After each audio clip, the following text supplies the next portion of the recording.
Hello and welcome back to another episode of Honkai Star Rail. As everyone knows, we've been playing through the next part of the story in Penacony and building the traces on our characters. So let's just jump right in and see what's going to happen next.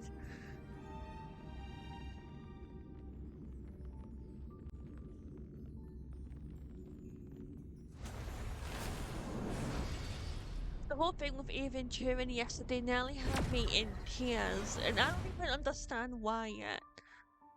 Which is another reason why I'm really looking forward to continuing to play.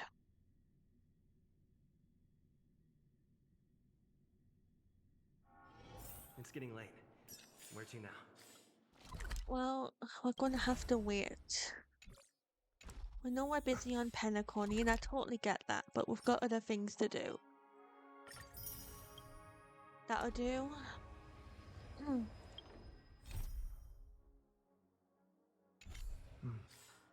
Let's see. Don Hung.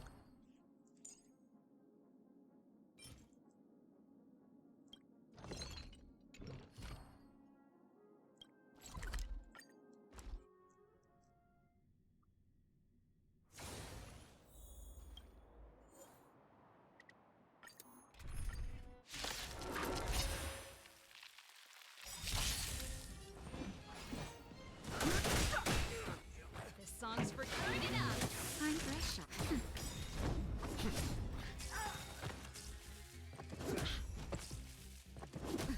Fighting is meaningless. Keep up. I've no interest in conflict. Pretty good. Let's rock. Nap time. I'm on guard. Fighting is This song's turn it up.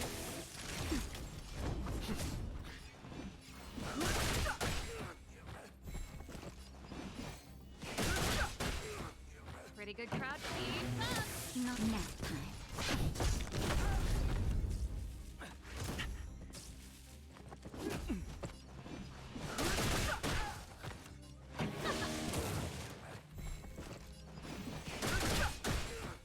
This song's turn it up.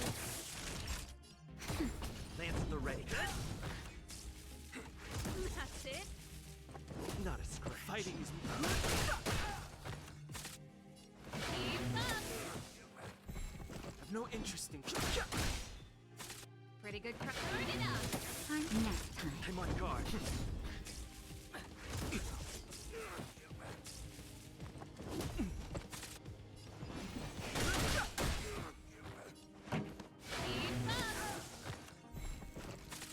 Fighting is meaningless. Turn it up. Naughty child. Lance at the ready.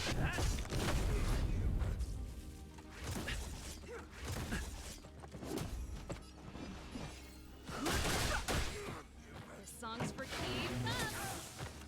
Nap time.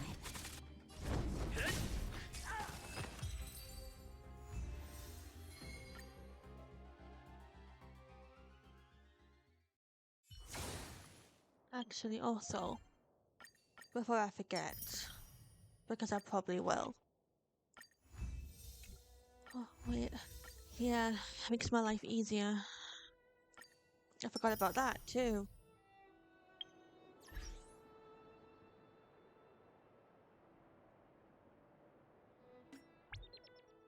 Oh!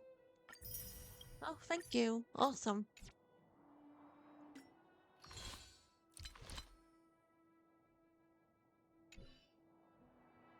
Big nuts in a cup? What's that all about? Oh, it's new.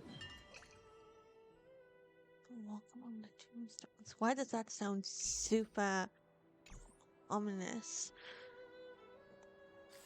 It does. That doesn't sound good at all, guys. I have no idea what's gonna happen. 5,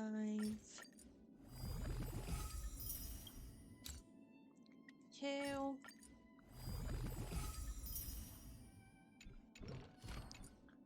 Well, 6 ain't bad. Gotta keep it up, really.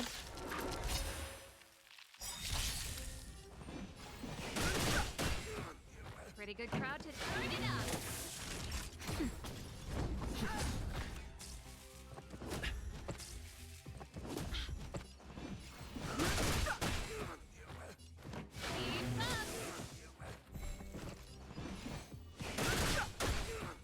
This song's for you. Let's rock. Nap time. Not a scratch. No interesting conflict. Pretty good crowd. Turn it up. Time.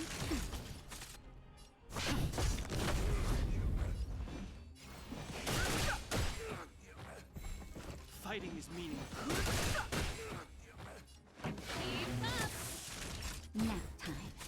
I'm on guard.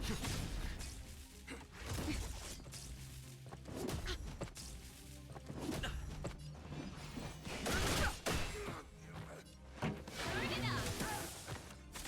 Naughty. Keep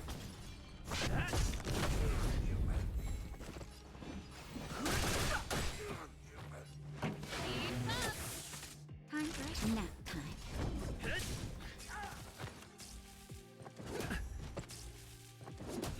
No interesting. Turn it up. Fighting is meaningless. This song's for you. Keep up. Naughty child.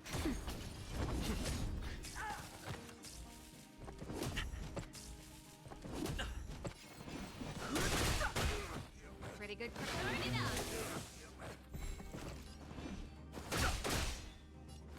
Keep up. Time for a shot. Nap time. Lands at the Alright, he's down, and soon you'll be down too. Yep, see? Easy. I would like to get as many traces out of the way as possible on each playthrough. Because, like I said, before 2.1 started, I have no idea what's coming. I really don't, and I doubt. I just wonder if everything we've done up to this point is enough to prepare us for what's coming. Another 2. That'll get with the 8, I think. Yeah, 8. We're doing alright.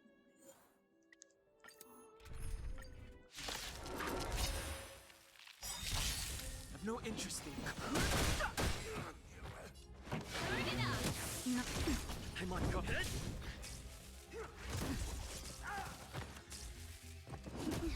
Fighting is meaningless. Let's rock. I've no interest in. This song's for keep up. Time for nap time. Not a scratch. Fighting is meaningless. Pretty good crowd today. Turn it up.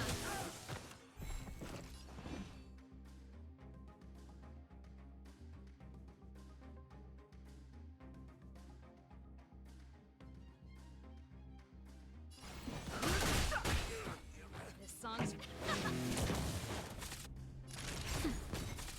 Lands at the bat.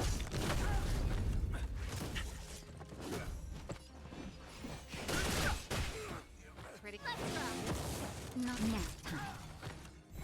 I've no interest. Keep up. Time for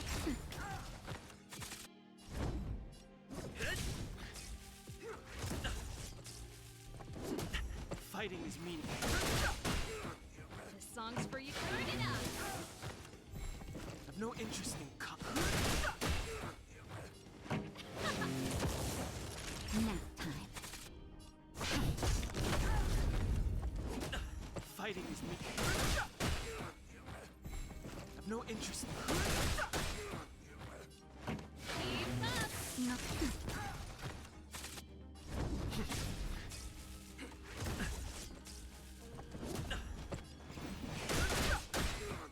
Pretty good crowd today. Turn it up. Okay, let's see where this gets. Where when we'll go back to Penacony, I think we should talk to Topaz as well, just to see what she's got to say. I know I didn't trust her at first, but she's alright, I think. Oh my god, is this going to get me there? It is! Yay! Right, the big question is... I can't. Okay, that doesn't mean I can't gather the keys.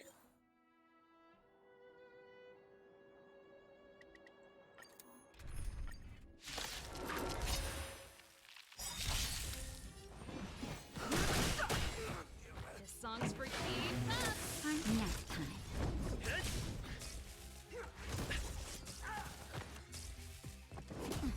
Fighting is meaningless. I've no interest in.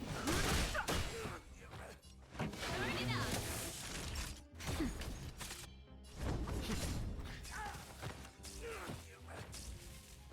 Not a scratch. Fighting is. Pretty good crowd to keep up. Naughty child. Nap time. I'm okay. I've no interest in. This song.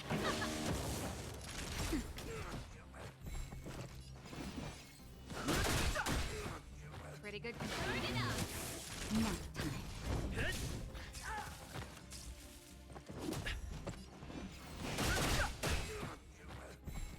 Fighting is me.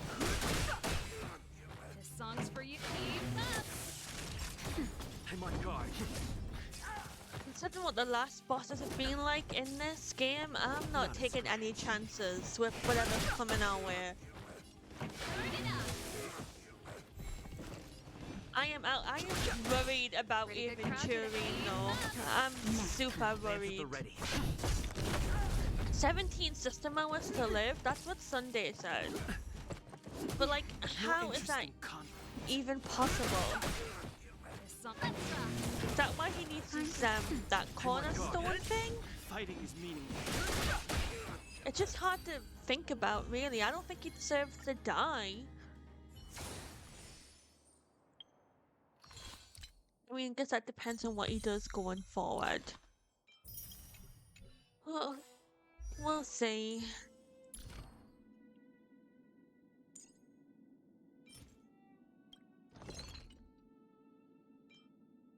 Oh.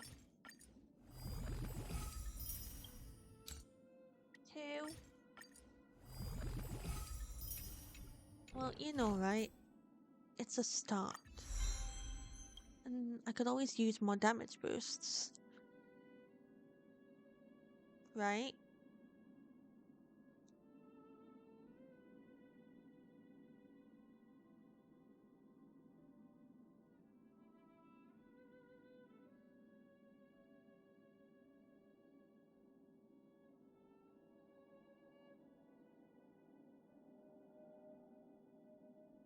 Alright, so we're at 48. We can do 4 more rounds. And we'll do that. And then we'll go see what the situation is on Penacony on our side of the story. Turn it up. Naughty nap time. I'm okay. Not a scratch. I've no interest in. Pretty good crowd today. Keep up.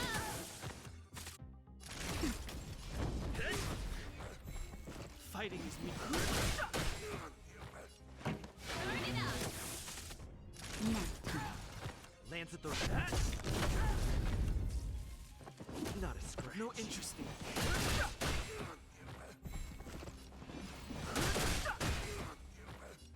Keep up. I'm on guard.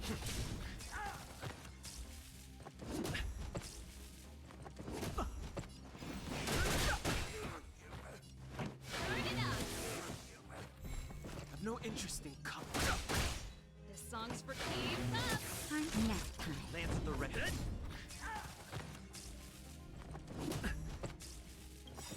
We'll do a quick heal. Just a little something. Namely for Don Head. Don't worry about me. Because I think he needed that, honestly. Pretty good crowd to turn it up. I've no interest in. There we go. All done. Nice and easy. Not difficult at all. Traces.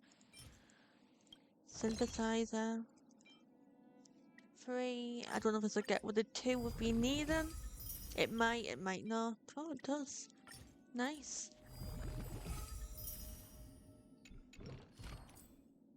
That's an attack boost. So with these we need Destroyer's Final Road, and this is just about needing more arrows. Which is alright. How's this looking? Is there anything I can... No, that's not... That's not...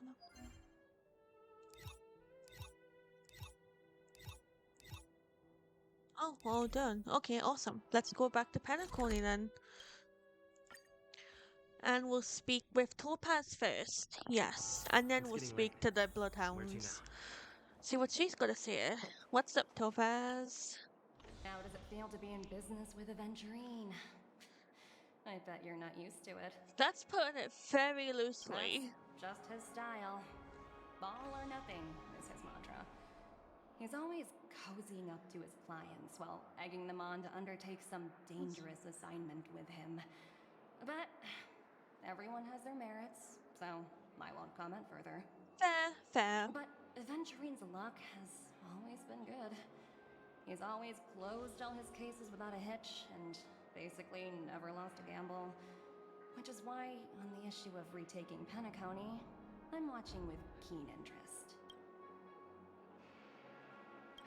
Of course. It's business after all. What's important is where you're seated at the table. As for the 2 cases, apologies, but I don't have much info on them either. All I can do is ask you to keep digging for more details. Well, I believe her. I do. I don't think she would lie to her. Let's see what the Bloodhounds have to say. We're carrying out our captain's orders. What do you want? We made a mistake last time, and we're working hard to rectify it now. We don't have time for anything else. Surveilling the IPC executive Topaz, ensuring that she stays put at the Reverie Hotel during her time on Penacony. We've got the right one this time. The right one this time? So that's it. They were the pair who were after Firefly at the time. Oh. Oh yeah, you remember me now? It's you again. Back for more trouble? We're not afraid of you this time. Well, spit it out. Stop bothering us if you've nothing important. So you know each other. Why do you keep running into people you've beaten up before? Hey! That's right. We're investigating a murder for the family. May we access the hotel's dream pool entry records? Well... Hey! The security officer instructed everyone to shut their traps before he returned from Dream's Edge. What murder? You'd better stop spouting nonsense. Well, we are not spouting nonsense. That's right. We have nothing to report. Please leave. Looks like they're not going to cooperate. But they did at least tell us that the captain is at Dream's Edge. Why don't we just look for the security officer then? It's probably Gallagher, the one he mentioned, right? Okay. Then let's go there. Alright. Delving back into the dream world, I guess. Hopefully Gallagher will be more cooperative. Hopefully. Such tight security. I bet they're stumped by the case as well. Gallagher. Gallagher. Where could he be?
We'll take care of that later. Just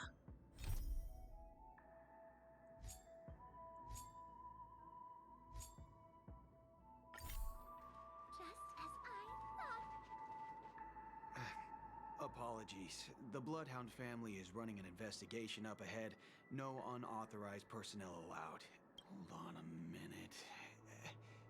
I think I've seen you before. The gray-haired one. How much trouble have you stirred up exactly on Penacony? None! Hey! Not possible. It was you the last time, yelling about some clockwork friendship while beating me up with that silver-haired girl. I'm not letting you get by this time. Please leave, or I'll have to get on my knees and beg you. Huh? What kind of heinous crime have you committed now? Hold on, sir. We have documents authorized by the family that would aid your investigation. If it wouldn't trouble you, could we see this Mr. Gallagher? Who exactly is this Gallagher you keep talking about? There's been a few people mentioning this name. Even the one with the gray hair. He didn't send you all here? It was the security officer who dispatched us. That's all I can divulge. He'll do. He's the one we've been looking for. Sorry, no can do. The boss said that since it's a matter of the family's reputation, no one's allowed through. Everyone, please leave. There's really no need for us to make things difficult for each other, right? We're really sorry for troubling you. Let's think of another way. Another way. That's it! Didn't they say something about that? What was it? Clockwork? That got this guy to change his mind. Can you perform it again? That, clocky magic. It's not bad if we're resolving a misunderstanding. Please? Oh, okay, fine. Oh, gotta do it again. Sorry, no can do. The boss said that since it's a matter of the family's reputation, no one's allowed through. Everyone, please leave. There's really no need for us to make things difficult for each other, right?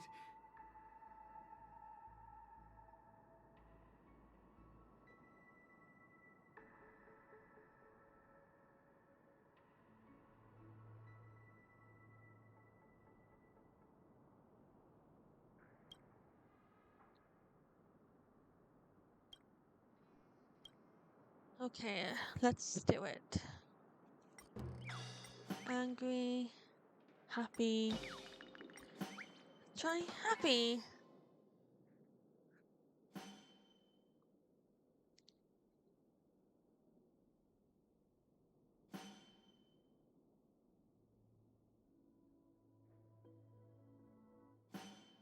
Okay, Let me see what time it is now. please let this work. Whoa, it's this time already. What? Time to clock out.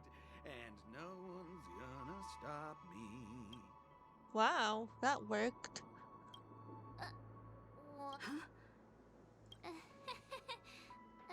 This clockwork trick of yours, it's kinda dangerous. You told me to use it. At least he won't be getting in our way again. Let's go find that Gallagher and ask him the intricacies of the case. Okay. I was wondering what all the commotion was. Huh. Oh, it's you guys. Welcome. Since you made it here, what can I do for you?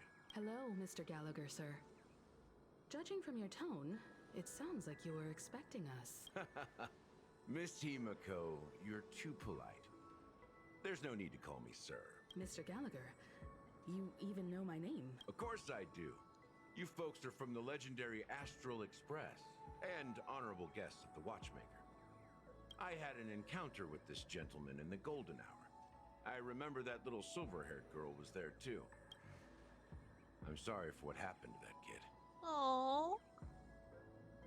This is also the reason why we've come to visit you, Mr. Gallagher. The Express can't just overlook the death of that child. So we've decided to help the family get to the bottom of it, in the hopes of getting justice for her. The Nameless involved with the family. What an unpredictable twist of fate. Why? What's wrong with the family? Everything? It's nothing. On Penacony, everyone loves the family. No matter how much one resists the beautiful dream, when the time comes, they too will find it hard to let go. Who wants to leave a warm nest? Just idiots, little kids, and inebriated fools. Mr. Gallagher seems to be getting at something. He does, doesn't But he? you got it wrong. I'm not. You want to discuss the case? Sure, come with me. This is not a good place to talk. Let's go elsewhere. At this moment on the other side. What's going on the other side? Are we switching back to Aventurine?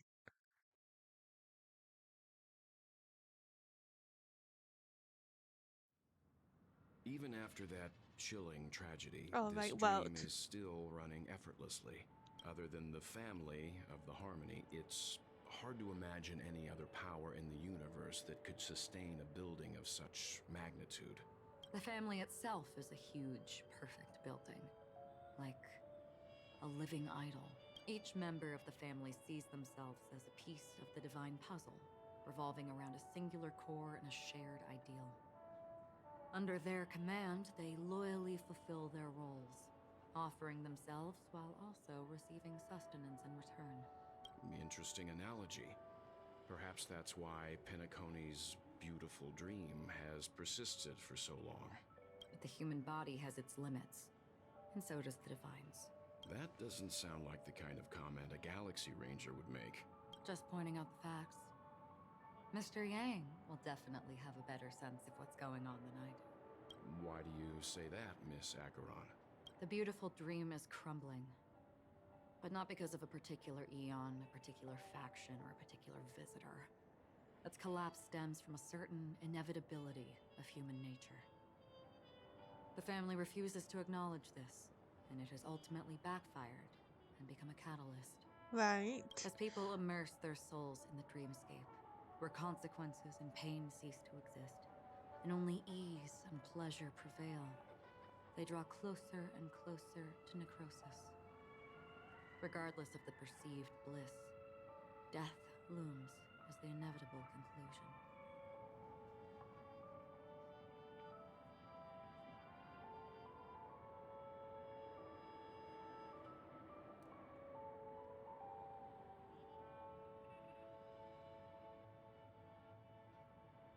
Also, this necrosis will diffuse and spread. One piece of the puzzle's mutation will eventually cause the entire building to shake, break, and crumble. In the end, the dreams that people built in the name of freedom became the cage that imprisoned them. I'm sure you've gained a lot from this trip, Miss Acheron. Are you willing to share your findings with me? Hope she is. Of course. That's if I remember.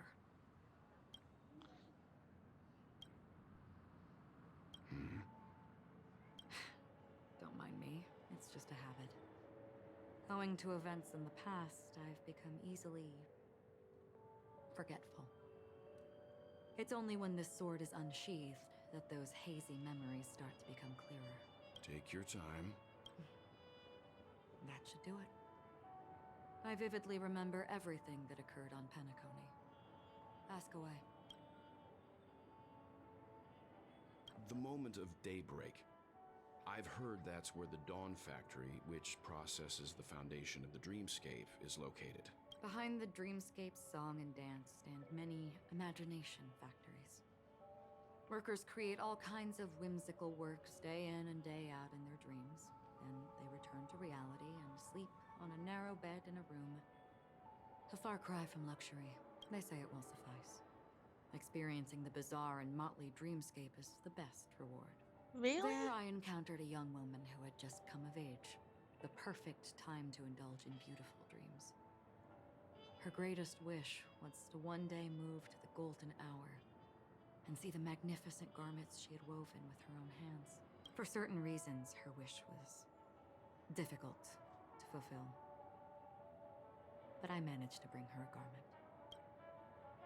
Gilded Hour. It's said to be Penacony's currency center. Yes. It is a fortress-like financial city, the economic heart of the dreamscape. The Pepeshi people of the Alfalfa family are there to keep it running, sending blood that is made from money everywhere on Penacony. Everyone there is exquisitely dressed and always in a hurry. The greatest wish of the local Pepeshi people is for their future generations to work in the Gilded Hour. Okay. I've never met anyone who was willing to talk. I could only stand at the crossroads, watching crowds of people hurrying like the wind through the jungle of steel, only to deposit the alfalfa credits that they'd earned into the bank's vault. I don't know if they would open the vault door, but before I left, I witnessed a well-dressed Pepeshi person plummet from the sky, while those around him continued on their way, unfazed. The Blue I Hour? hear the Blue Hour is very romantic. Do you have any tales to share? Perhaps Mr. Yang has heard. There is a large boat called the Aventurine anchored along the Sea of Dreams, where soft music and dancing persist endlessly every night. I ran into a wizened lady there. She was at the dock, waiting for her long-departed lover to return, waiting for countless hours within time that stood still. In the humid sea breeze, she spoke of her own youth. Like many who desired wealth and love, they came to Penacony to pursue their dreams. Alas, her lover's consciousness was lost in the dark depths of the Sea of Dreams.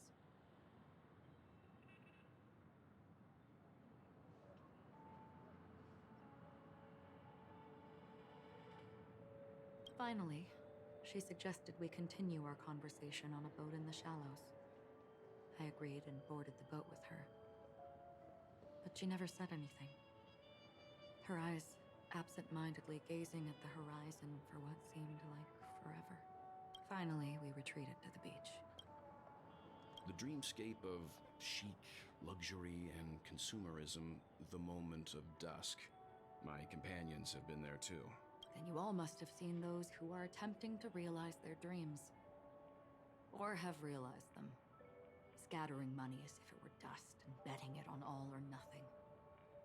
Everything has a price, and everything can be bought or sold.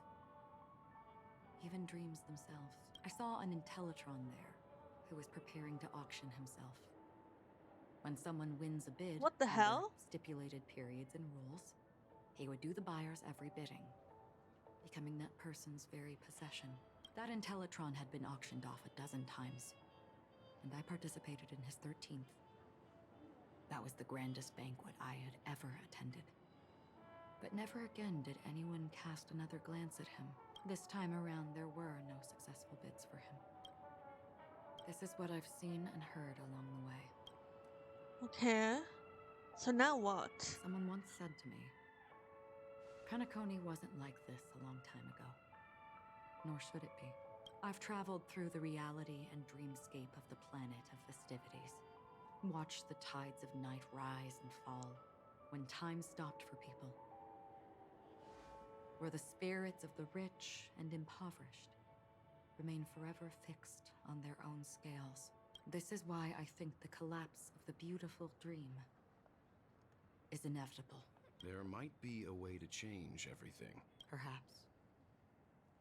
But if this is indeed the world that people desire, if this is precisely why life chooses to slumber, should we still seek to change it? Miss Acheron, now it's my turn to share a story with you. Okay. There was a man from my homeland who, at a time when the world was grappling with deep, unhealable pain, made a choice. He wove together the dreams of everyone in the world, linking people's dreamscapes, and shouldered this burden himself. From this, he created a giant, a spiritual atom. And since that moment, the giant stood between heaven and earth, becoming the pillar of the world's existence. As a price, those who found it hard to move forward, who could not advance, forever lost their future. They slumbered in a dream, devoid of disaster and pain, living out their days peacefully in the man's created utopia. And it is because of the wishes of those people who wished not to awaken that this spiritual Adam became unbreakable. And yet, you stand here right now, which also means that man failed. Because people must always move towards the future. Even if human weaknesses make them pause when they truly cannot move forward, humanity will eventually seek a way to save itself. And that man, he was never a failure.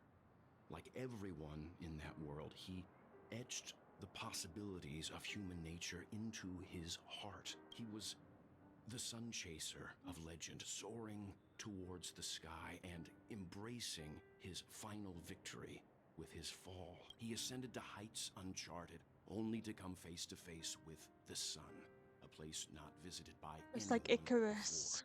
before. His wings would melt because of it, only for him to fall into the sea. And after that, Just like Icarus. countless others would surpass him, soaring to even greater heights. A fitting metaphor for the Nameless's trailblazing spirit. Thank you, Mr. Yang. I know what you wish to confirm. The universe has innumerable similar, yet different worlds. In these worlds, there are innumerable people who look alike, yet don't. I, too, have embarked on journeys, encountering old friends with familiar faces on different worlds, witnessing their destinies follow paths similar to mine.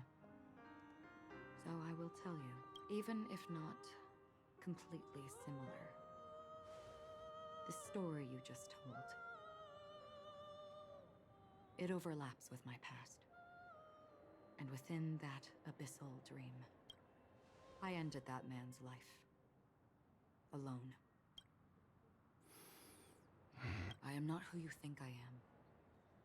Nor will my home be as fortunate as your world. I am sorry. It's fine. I don't mind, so long as I can alleviate your suspicions. There's something I still wish to know, Miss Acheron. Under that representation of the hunt, exactly what sort of power is it that has motivated your solitary journey thus far? Mr. Yang, before answering that question, I wish to continue the previous topic. I like your analogy very much. Indeed, birds are born to fly. But in a distant past, their ancestors could only gaze at the sky in envy. They saw that faraway ray of light from above the heavens, piercing through the clouds and blanketing the earth. And so, time and time again, generation after generation, the birds spread their wings and took to the sky, attempting to touch its ceiling, all because the sun was there. Then, what if the last bird finally soars into the sky, only to realize that the end of the light is not the sun, but darkness?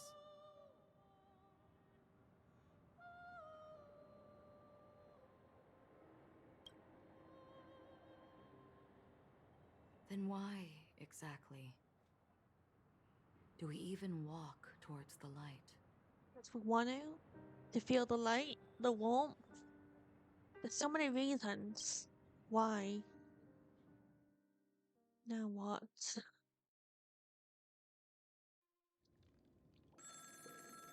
Oh, okay, we're back with you again.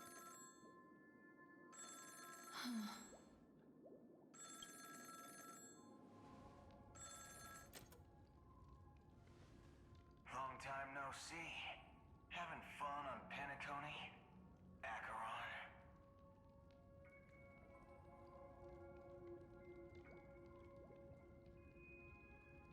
Who is this? It's not Constance. Could it be her companion? So who is this Though now? I don't know exactly what you are, or what you're up to, my bullets will find you. Until then, you best find a casket store on Penacony and ask the owner to reserve a good quality Imposter? I see. She gave my whereabouts to someone who's tracking Acheron too. Who are you? Huh? Did I make a mistake? Who the heck are you? I'm the Garden of Recollections memo keeper. Not bad. This is the kind of tough challenge I like. Who the hell is You got this? imposter's bodyguard? What the heck? Never mind.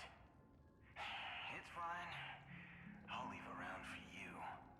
So get that forehead clean and wait for me. So it's someone who doesn't care about who they kill, as long as they get their I target. don't know what you're talking about, but you know Acheron, the Galaxy Ranger, yes?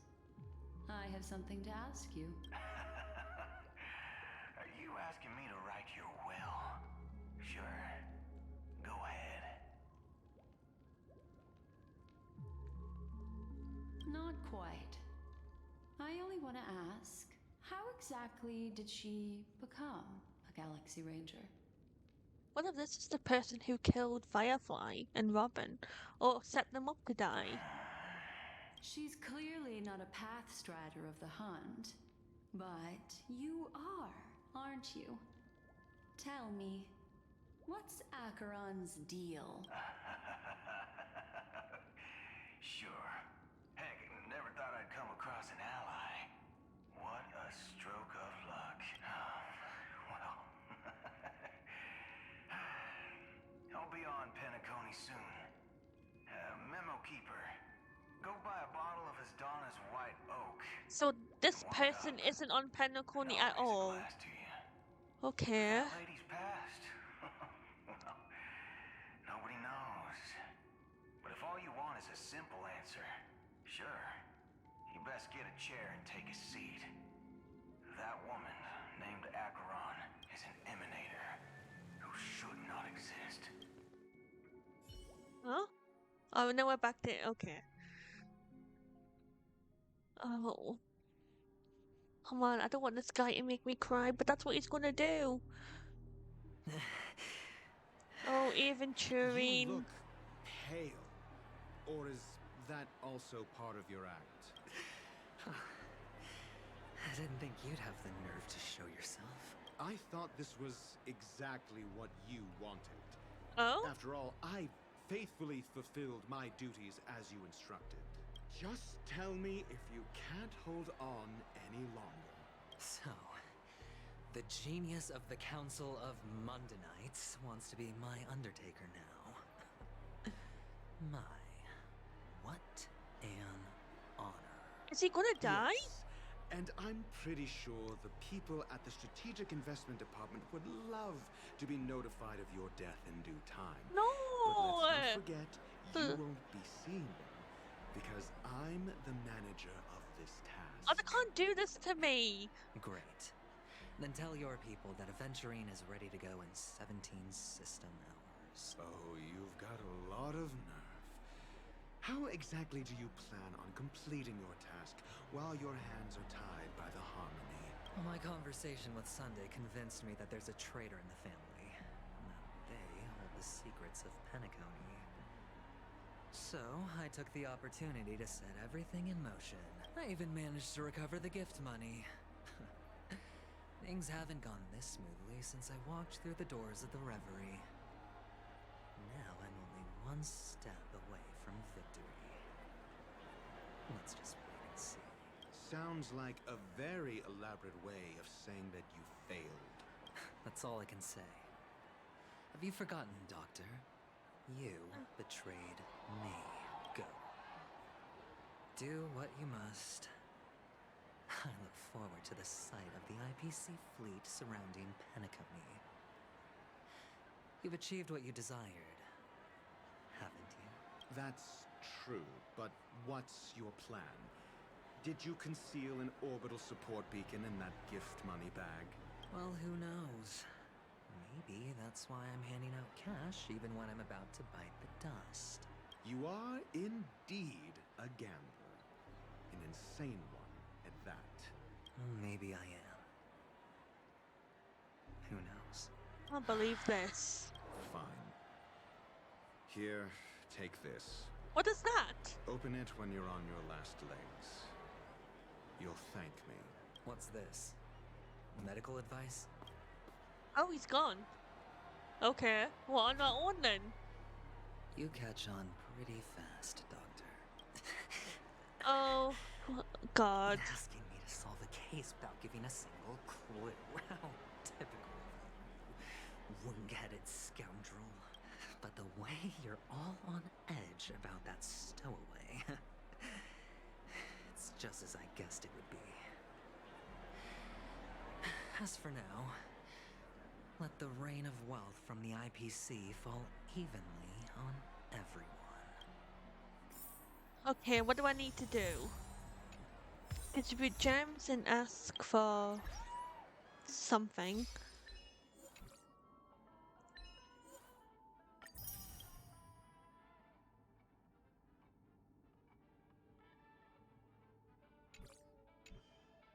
Okay.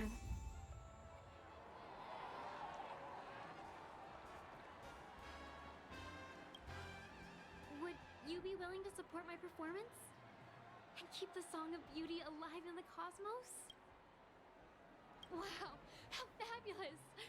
But why would you give such a wonderful gift to a random stranger like me? Well, you see, I can't bear to see anyone in this sweet dream suffering from poverty. That's incredibly kind of you. Thank you so much, sir. If you ever get the chance, please, feel free to come by and indulge in my singing. Sure thing. Oh, by the way, do you happen to know anything interesting about death? Death? That's a pretty scary topic. Fair, and that's it fair. doesn't really match the mood of this sweet dream. Oh, you see, I'm a tabloid reporter collecting ghost stories in Penacony. As you know, the more chilling the stories, the more attention they get. Maybe you could help me out. Well, if you're up for some gossip, it's not about death, but there have been some rumors about a guest at the reality hotel who fell into a deep sleep and didn't wake up. It was like they were in some sort of coma. Nobody knows what caused it, but luckily the customer eventually regained consciousness. Well, all customers are under the protection of the family, after all. Thank you. This will make for a very juicy headline. May Shibe protect us? Unexplained coma. That's actually what happens to your body if your brain dies in a dream. But unfortunately, the customer ended up waking up in the end. Okay. I can feel something inside my head. Is the harmony starting to kick in? Oh, geez, Aventurine.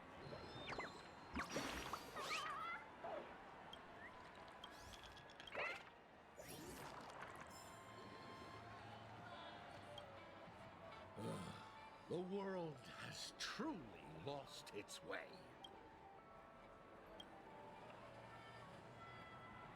You... Wait. I get it now.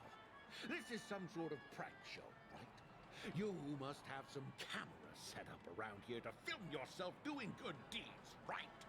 I doubt it highly. You youngsters are always looking for a quick way to get an audience. But you know what? A truly great show never comes easy. Oh, a great show will start soon, old man. But before that, I need to ask you something. Do you know where I can find death in this dream? Ah, I see. Another fearless youngster looking for death, huh? Well, let me give you a piece of advice. Don't think you're the first one who's ever thought of that idea. Death? Not even remotely innovative. I bought it from Dr. Edward. He claimed it was some exclusive fancy schmancy stuff. Oh, what a disappointment. The effects were awful. First, some monster covered in eyes stabs you in the gut. And then all you see are blurry glimpses of buildings and lights. The sky was spinning so fast it almost made me puke. Is that what happened? That's what happened to Firefly. Sort of, I think. Is that all? Yeah, what else can you expect? Don't put too much stock in the Penacony movie industry. They even call this junk groundbreaking art. Can you believe it? What a joke. Well, I'll leave you be then. I hope you have a wonderful day. A monster covered in eyes. It sounds like the Memory Zone meme. But buildings and lights... I don't think those have anything to do with death. I don't either. Well, that whole dream bubble was probably created using rumors and gossip. So now what? The disturbing voice in my head. It's getting closer.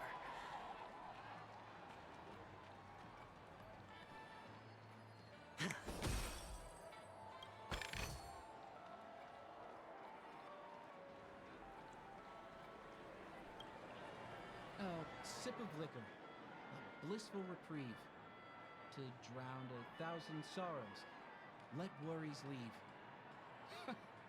I know I have what it takes to become a poet. Oh? You're giving these gems to me? Yeah. Didn't expect to meet such a generous soul in this place. Or are you just pitying me? Well, it really doesn't matter. As long as I have Soul Glad, that's enough. This is just a dream after all. You really shouldn't drink so much Soul Glad, my friend. It's not good for your health. Wow, that sounded almost genuine. Oh. Maybe I really should quit. But not before meeting the Devil of Soul Glad. The Devil of Soul Glad? Care to elaborate? Yeah. It's a seahorse with a long neck. They say it loves to appear to drunk people, especially the ones who are passed out on the side of the road. Oh my god, dude. Yeah. Very funny indeed. Thank you. Okay. Does everyone have to go through so much torment before joining the family? Darn it. Now I just want to dig out my brain and use it as evidence. Aventurine. Take care, my friend. If you ever find yourself in danger, remember that the hounds are always ready to help.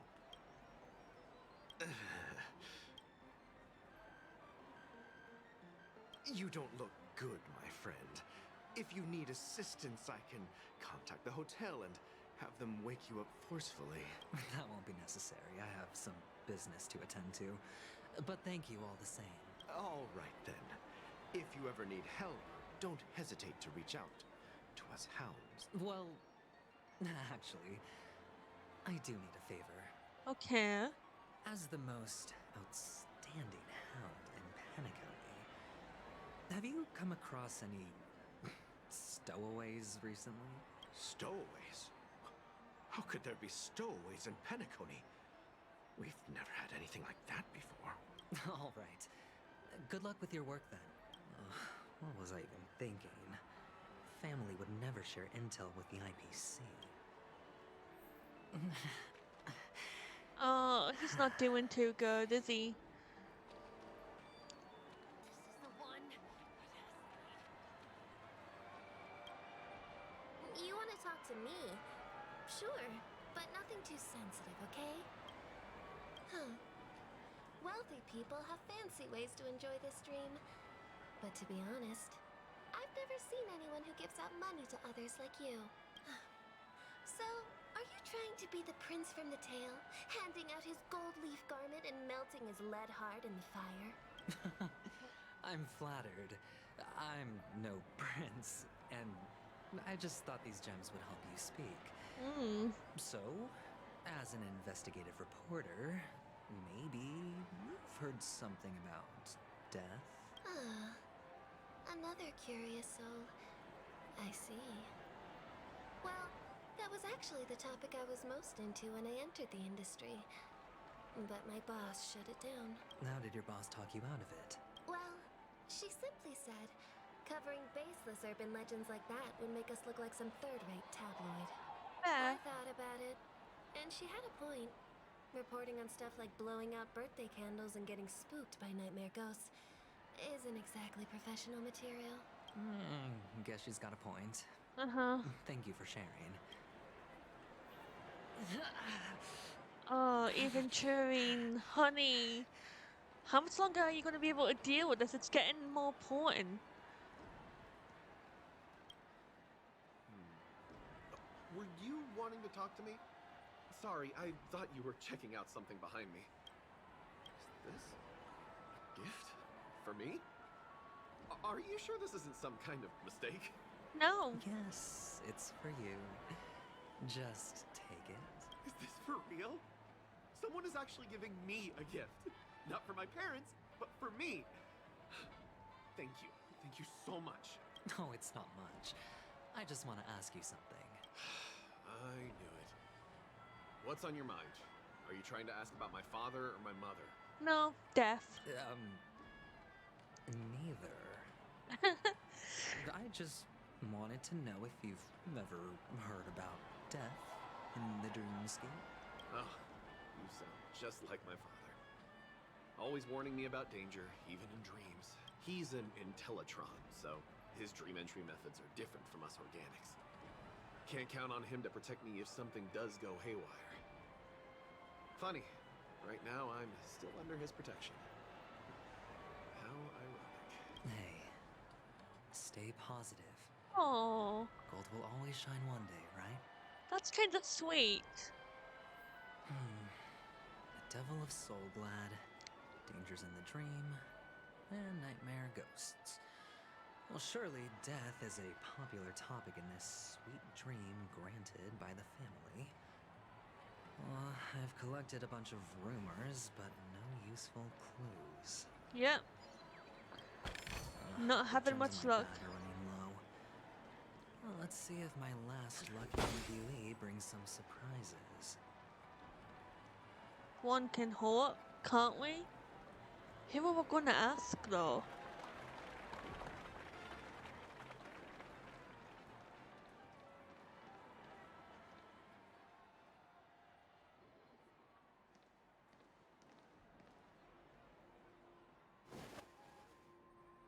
Remember what I said. You Sigonians are better off hiding in the sewers. Sparkle. Look at you, snooping around and sticking your nose everywhere. Is the smell of death so enticing, my fine fellow? Oh, it's you, masked fool. I should have guessed it. You're the imposter who appeared on TV after Robin's death, right? I heard you got caught by the family. I gave you a clear clue. Befriend a mute. Simple and straightforward, you know? And what did you do? You messed it up and ended up as their prisoner. I told you to make friends with a mute, not become one yourself. You really let me down. He let you down? What do you mean? You know better than I do. Who watched the little songbird that couldn't sing perish right before their eyes? You did, Blondie. No, I mean... What did you mean by becoming one myself? Well, it means you'll soon end up like her, unable to speak ever again. What?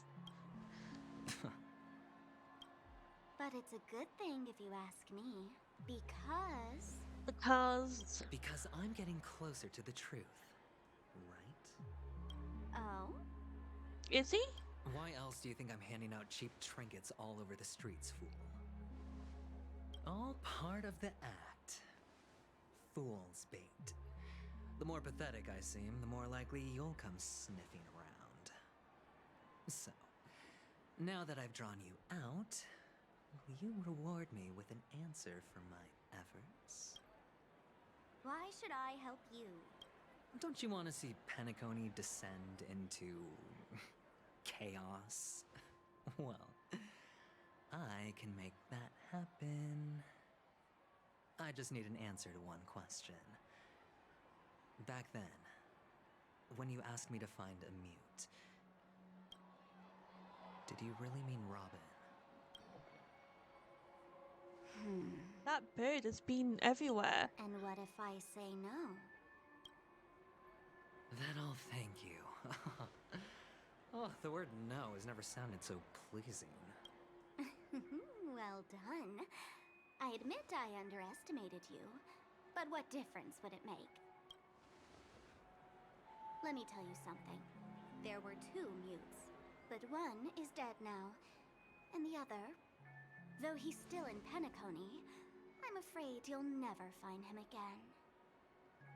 Who is it? Who's the mute? Now I'm completely sure that I was on the right track from the beginning and never strayed, fool. Right now, there are only 2 things missing from my grasp. The meaning behind the truth, and the means to expose it. How impressive. That's quite a fancy way of saying I haven't learned anything so far. Not exactly. I've gathered enough clues to prove its existence, and that's enough for me. As for the answers to my questions, I'll find them within 16 system hours. Oh, really? Only 16 system hours? Well, let me lend you a hand. Oh, now you want to help Here him? we go. This is my precious, mutually assured destruction button, and I have one just like it. When either of us presses it, the other and the whole of Penacony will go up in smoke. If you're really so desperate for the IPC to take over Penacony, blowing up the chessboard isn't a bad idea. Start from scratch. That's where the IPC excels, right? Oh, even Cheering, you can't do that. Just press the button when you're at your wit's end. And of course, feel free to reach out to me for my hospice care too. Are you joking? Oh, a deadly button, huh? Well, I guess the family didn't take your threat seriously at all. Otherwise, how on earth did you manage to bring it in here? I have my own ways. That's all you need to know. Well, I'm afraid I'll have to decline your offer. Who knows if your little gadget will actually work. By the way, I have no plans to search for the other mute friend you speak of, but it's good to hear that he's still here in Penacony. I'll handle the rest myself. I'll orchestrate a grand finale for the downfall of the family. And at the climax, the walls will crumble, people will wake up, and those who couldn't speak will find their voices again. When that time comes, go ahead, press the button, light up the sky with a magnificent fireworks display for me. Catch you later, fool. You're still talking big, but sure, if that happens, I'll stay true to my word. Just don't let me down now, okay? Okay. Still. Oh my god, even Turing! So, number 35. You're back. Like your new lucky charm? Can a commodity code really be considered a lucky charm? That's what it is, a commodity code? Silence! I didn't give you permission to speak, you Sigonian hound. The guys in black didn't say much, so I've no idea what you did to save your skin in that massacre back in the day. But I figured you must have had good luck, so I bought you. From now on, you and your good luck are my assets. Are we clear? Alright, you know what? I do feel sorry for him. Okay? Your first task is simple. In addition to you, I've purchased 34 other slaves. Oh my god, I was right? He was a slave? Go and play a game with them. You came out alive after 2 days. It proves that you are the real deal. You're insane. Testing out if you're a good product. Oh my god, Aren't my you worried that boy! the money you spent on me will go to waste? I've got stacks on stacks, Blondie. The slave market is never short of self-righteous brats like you. But you look good. And that's why many customers are betting their fortunes on a scrawny brat like you. So go along now and don't let your master down. How much did you spend? What? My price. How much did you pay for me? Huh. You really want to know? Well, it was 60 tanba. No more, no less. I'll take my chances. 30 tanba. If I come back alive, you'll give me 30 tanba. Deal? What? Are you trying to strike a bet with me? Oh, you've got some guts. Yeah, sorry, but that won't do. Don't forget your place, slave. You're not qualified to be at the table. You're just a chip. A life thrown away in someone else's hands. Either you come back with more chips for your master, or you never come back. It's all or nothing. Don't embarrass me, my lucky hound. My god. Okay, this is bad. This is bad. What brings you here, Gallagher? Some friends from the old days. Do you have a moment to spare, Siobhan? Oh, I have the whole day to spare. Ladies and gentlemen, welcome to Dream Jolt Hostelry. This bar offers a wide variety of drinks, but we draw the line at Soulglad. Why settle for ordinary when you can experience extraordinary? We're dedicated to serving up nothing but pure joy and laughter. What would you like to drink? I'll whip it up for you. Look! A lady as cool as Serval. Who's Serval? Will you, introduce me to her? Oops. She's heard us. Just spare them, my esteemed bartender. I'll take over the bar today. I'm getting up there in age, and I need some practice before I forget the skills that used to put food on my table. Where did you stash the ingredients? They're all under the counter. Since our guests have traveled from afar, shouldn't you whip up some special drinks? That's exactly what I had in mind. Hey, my friends, do me a favor. Go around the bar and bring me any ingredients you fancy. The discussion might take quite some time.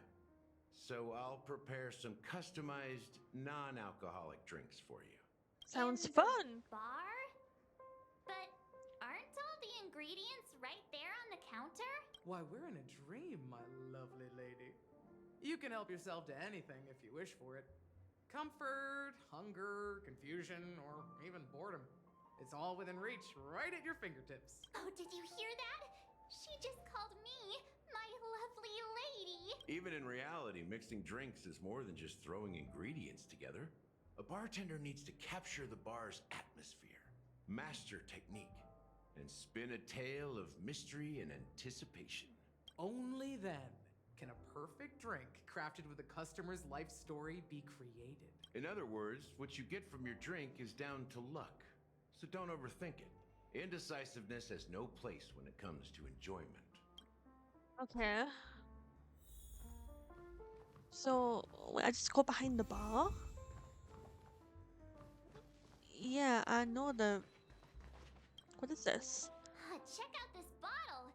The liquid inside looks beautiful. And the label reads... Dream syrup. Thick. I don't see an expiration date. But the production date is... half an amber era ago.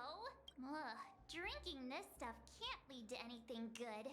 That's for sure. Ugh, the syrup is turned clumpy. Ew. I definitely don't want to drink this, even if it's not expired. Did you find the bottle of syrup I've been hoarding? Don't worry, it's all just a dream and it won't upset your stomach. It's been aging for years and should have a refined taste by now. Feel free to have some. It's perfect for entertaining lovely guests like you. Ugh. Then we'll keep it for now. Okay.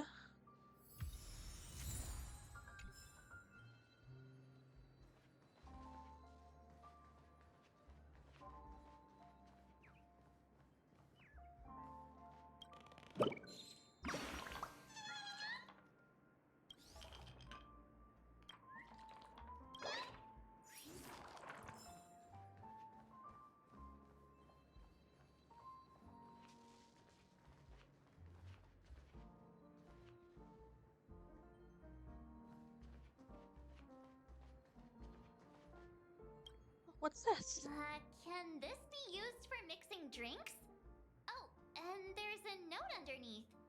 Exchange with your precious things. Oh, what should we exchange for it? And who should we give our stuff to?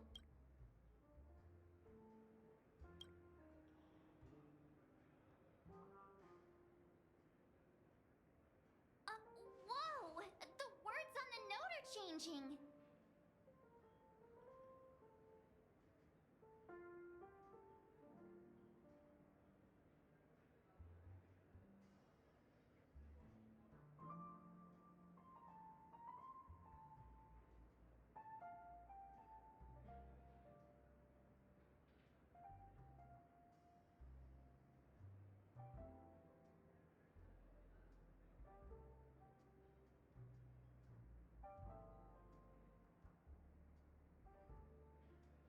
Happiness belongs to the noble.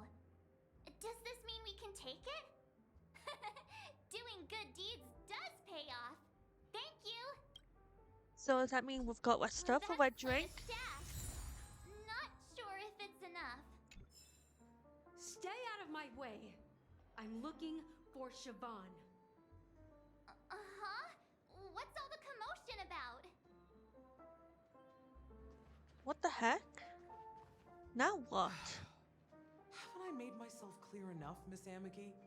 The Dream Jolt hostelry only welcomes guests who want to enjoy a drink to their heart's content. I'm sorry, but I'm not interested in your proposal.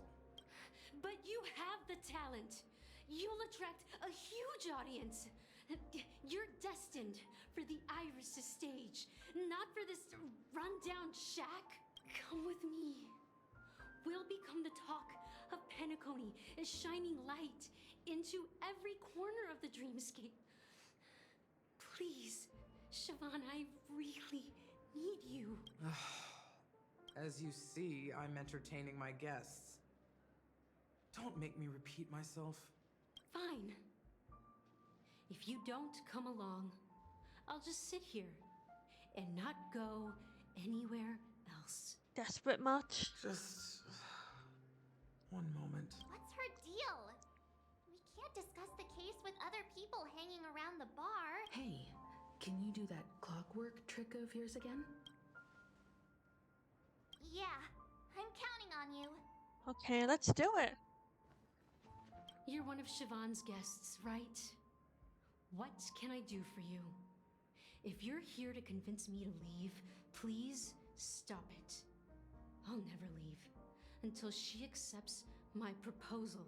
I just don't get why she won't leave this place. This rundown shack with no customers whatsoever.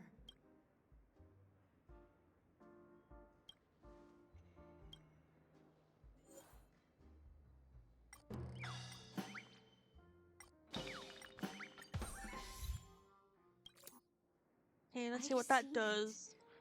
The moment when Siobhan and I share the stage, the crowd is going wild. Applause crashing like waves. The aroma of irises fills the air. A beautiful melody playing. Ribbons dancing around us. And the taste is sweeter than honey. I've seen that scene countless times in my dreams, and every time It mesmerizes me. That's why I have to bring her back to that world, no matter what it takes. Want to raise a glass, my attentive listener? Let's consider it a toast to my far-fetched dream.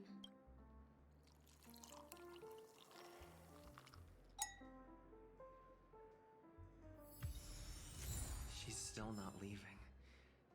Maybe I'll have to try again. Oh, come on. We've got to find a way to get I just this don't get why she her out of here. What about sad? It's ridiculous, right? Our paths were never meant to cross, yet I'm still holding on to her. I'm too timid and shy, longing to shine but afraid of stepping into the spotlight. I need her guidance because I'll never be able to do anything alone. You don't know Siobhan's past, and you have no clue how radiant she used to be. Even among the talented Iris family, her skill was unmatched. I know she probably thinks I'm just trying to ride her fame to get ahead. But all I want is for her to reclaim her place.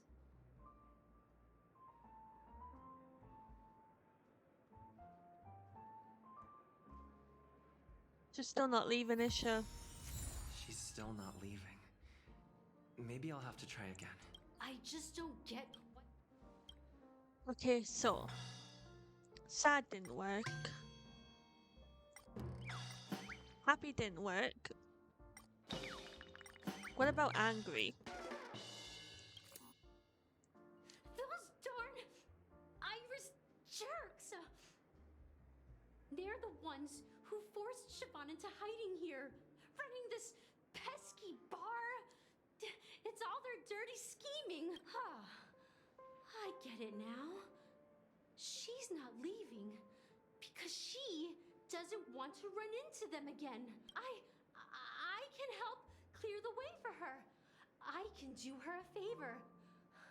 I'll go back and write a letter to the Dream Master exposing the crimes committed by the Iris family. Siobhan will definitely appreciate it. I don't think she will. I don't think she will.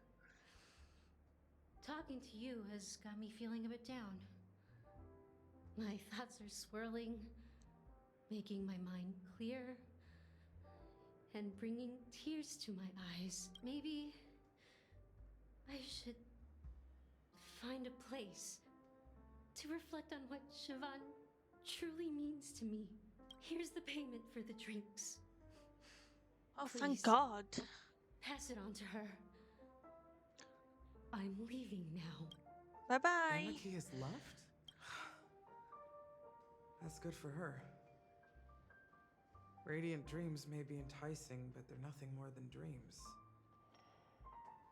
Her drink is on the house. Please keep the money. When you're ready, go to Gallagher.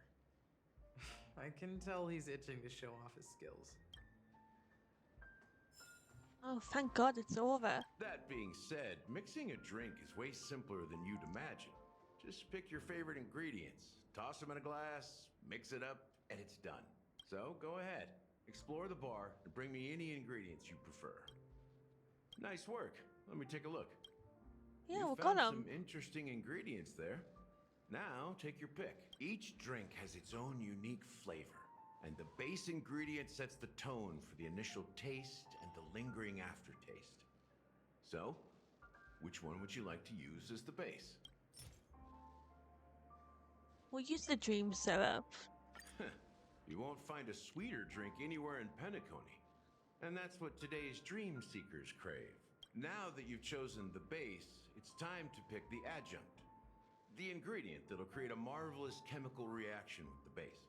It should give an unforgettable taste without overpowering the main tone. So, what's your choice for the adjunct? Eternal endurance or bright future? Bright future. A taste that's been a long time coming. I'll never forget the flavor that danced on my tongue as Mikhail whisked me through the dreamscape wilderness. Those were haunting times. Too beautiful to be real. Mikhail. Almost there. Let's pick a decoration. Which style do you prefer? Anything you need, I've got it. Stars of concentric circles, Hanu sign, coin shape, lemon slices. The IPC's favorite. Ambitious, aren't you? Oh, that's interesting. Well, it's done. Ooh. Here's to you, Dream Seeker, with this glass of El Dorado. It looks to good. Golden dreams. Well done, Gallagher. You're not over the hill yet. So, are you satisfied? Oh, the flavors! They're way more sophisticated than Soul Glad. The richness and layers of these flavors are a masterpiece, especially with the adjuncts. I can taste the spicy and sour notes with a hint of sweetness. I'm not entirely sure what it all means. Maybe Mr. Gallagher can shed some light on it. Well, if you're expecting a profound answer, I'm afraid I'll disappoint you. The imagery it implies is pretty straightforward. It's just a glimpse of what this dream truly tastes like. Nothing more. Does this true taste have anything to do with that Mikhail? Yeah, that name does sound familiar. When you got knocked out by that masked fool girl, I think I heard someone calling that name. Do you remember? I was right about you. You guys seem to know quite a bit. Yeah, we And now do. there's no reason to hide anything from you anymore. Let's dig deeper into the case. And of course, I'll tell you a story about Mikhail. All right, let's start with what we know based on the clues the family has. It seems that Firefly isn't a local or an invited guest. In other words, she's a stowaway. She managed to fool me at first. My age must be getting the best of me. But here on the planet of festivities, stowaways are a common sight. You're bound to run into one sooner or later. After the incident, the hounds wasted no time searching for that girl in both the dreamscape and reality. But here's the thing. We only received bad news. And the trickiest kind at that. She simply vanished, leaving no trace in the dreamscape or reality. Huh. As if she had never come to Penacony at all. Huh? Does that mean... That's impossible. The problem now is not that she's dead, but that it's as if she had never existed in the first place. Well, we saw her. Let We me saw her rephrase. die. This case, actually, is unlike anything the Bloodhound family has dealt with before. Dealt with before? So, death does happen in Penacony, if I understand correctly. You've witnessed it, so there's no need to hide. Even the shiniest city has its dark side. We're all adults here.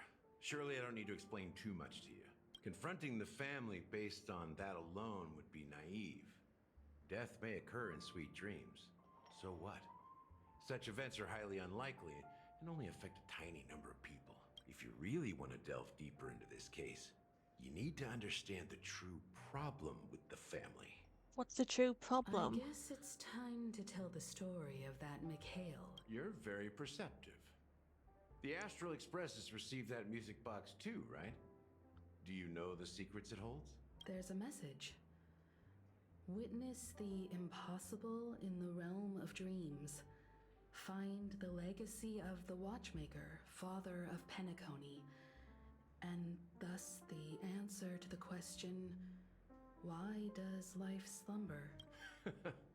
That's the exact wording. Hey, why are you laughing? Wait, did you write it? It's quite poetic. No, but I'm the officer in charge of this case. So how could I not know? I'm sure you must have noticed that this message didn't come from the family. You might have even guessed that the relationship between the family and the watchmaker isn't as close as it seems. That's just our speculation. Actually, it's hard to believe that the father of Penacony and its actual managers are at odds. Now I can assure you that your speculation is absolutely correct. Okay. The family has considered the watchmaker an enemy for a long time, but the hounds haven't been able to track him down, as he seems to be living only in the characters and stories he created. Let me ask you a question. Have you ever wondered why the family allowed the watchmaker to send out such a ridiculous message to the outside world, inviting you here and causing chaos? So, you want to seize this opportunity to expose the watchmaker? Well, now you understand why the Oak family authorized the Nameless to assist in the investigation, but kept you in the dark, right? Okay. Because the watchmaker is not the legend of the land of the dreams at all. He's the most shameful stain in the history of Penacony, and he's the root cause of all the anomalies in the dreamscape. You don't get it? Well, I mean... Is Mikhail the watchmaker? Mikhail, the betrayer of the family. That was just a guess! Watchmaker. That was just a guess! Okay, now what the hell is going on? We keep swapping around.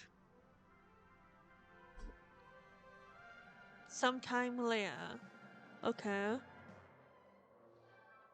Here we are, Clock Studios theme park, the most popular entertainment center in Penacony.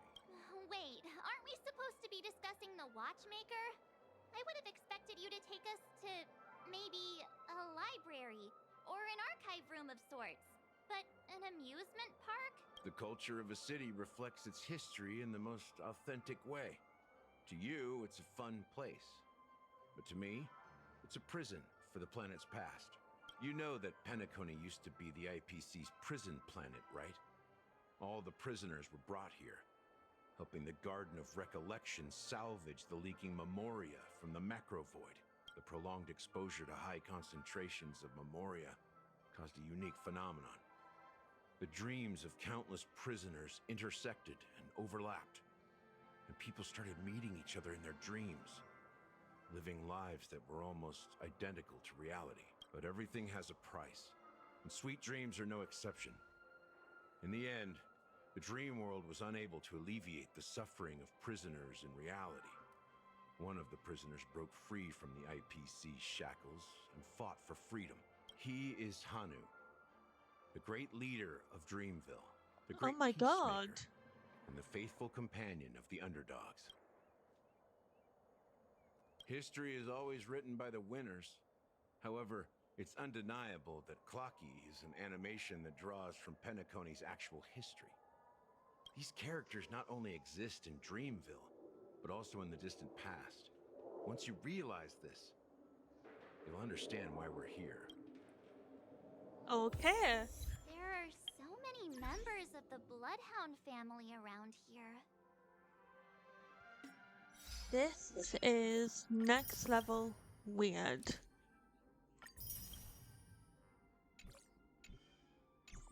They just received a lockdown order, supposedly from Sunday himself. Who knows what it's for? Oh, great.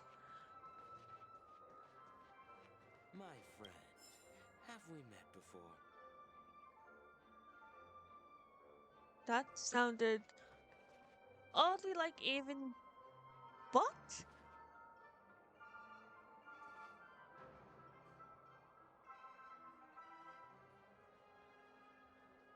Something weird's going on here.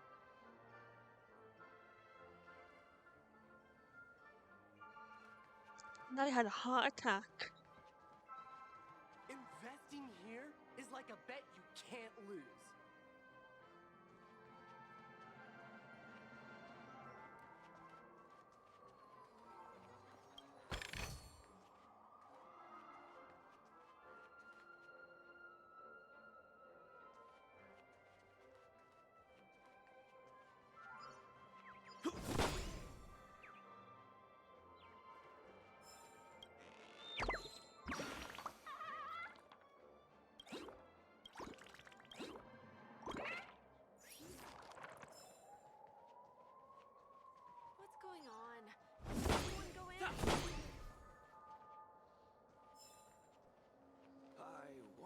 if there's been an incident in there. What's happening? So many of them. I've never seen anything like this, even when they're tracking down suspects. We don't need to go in. We don't want to draw any unwanted attention inside. We can just talk here. Let's find a quiet spot and continue our conversation. Okay. The view here is great, right? We can see everything from here, including Clocky. If all the characters in the animation are based on characters in reality, then Clocky's counterpart is definitely the Watchmaker. In the animation, he's Hanu's partner and one of the founders of Dreamville. Does that mean the Watchmaker was personally involved in that war and sided with Asdana? It was a monumental war for freedom. Hanunu fought alongside a motley crew of masked fools, nameless, history fictionologists, mourning actors, omen vanguards, even visitors from beyond the sky. In the end, they emerged victorious. Among them was the person who would eventually be known as the Watchmaker. But if you do the math, doesn't that mean the Watchmaker was around for several centuries? I'm not sure, but Mikhail was already the Watchmaker when I met him. Okay. So maybe he inherited the title. How old are you now, Mr. Officer? Oh. I'm 13. What? No way. Not even close. Hanunu freed the frontier prison, but peace still eluded him. With limited resources, threats from the outside world, and internal conflicts between major prison districts, the future of Asdana was uncertain. It wasn't until the Watchmaker approached the family with the idea of turning the prison into the planet of festivities that Penacony finally gained its name and glory. I remember hearing that Penacony was a prison, but I never imagined it would be anything like this. Thus, he became known as the father of Penacony. But didn't you say the Watchmaker betrayed the family? And you said you were his companion, so that means you... No, I'm not his companion, but rather one of his many children. But I am indeed a traitor. Not to the family, but to Mikhail. What did you do? I did nothing. And that's the worst betrayal of all. Just like you, I had close companions. We dedicated ourselves to Penacony. But the Oak family, they set us up. Mikhail was too old to protect his children anymore. So we left the family to find our own path. Okay. We were branded traitors of the Harmony, even though the true traitors were someone else. While they continue to praise the Watchmaker's name in the world, behind closed doors, they condemn him on a pillar of shame. Nevertheless, we wanted to clear his name. We intended to find the real traitor, the one responsible for all this, and restore harmony to Penacony. But we failed. Too much time had passed, and the land of the dreams had become deeply corrupted. After countless fruitless pursuits, I gave up. Like a lost dog, the family accepted me and made me an officer, supposedly as a form of forgiveness. But it was actually a punishment. Since then, I've been completely cut off from my partners and my past. As for Mikhail, I heard he died in obscurity, in a place where no one could find him. That's when I realized that the Penacony I once knew would never return. We're truly sorry for what happened. But this is not the end of the story, right? Can't be. Apparently, someone has inherited the title of the Watchmaker and has been secretly working against the family all this time. Unfortunately, after all these years, I have no idea who that person is, or if they're even real. Or just Mikhail's lost soul haunting the dreams.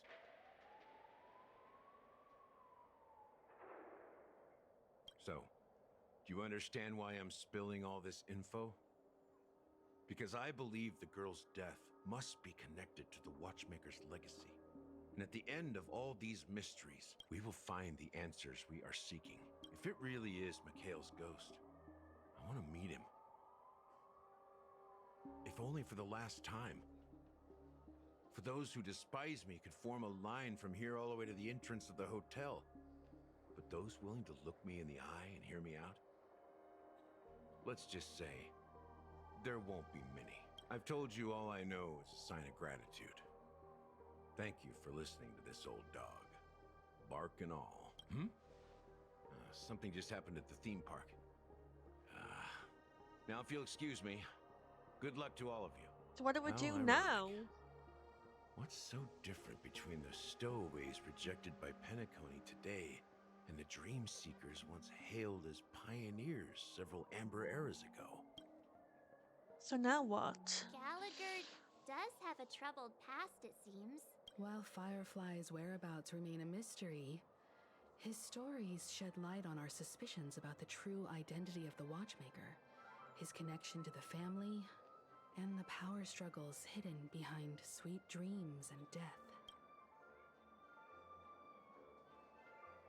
Exactly. Gallagher suggests that the real traitor is someone else, probably within the Oak family. That lines up with what we've gathered so far. Firefly got involved in this mess because of the legacy, and now we're sure that Aventurine's accusations against Acheron are baseless. Yeah, okay. You're really into Clocky, huh? He's just a fictional character, not a real person. Speaking of which, that Clocky who only reveals himself to you is quite intriguing. It's a shame we've never met him since then.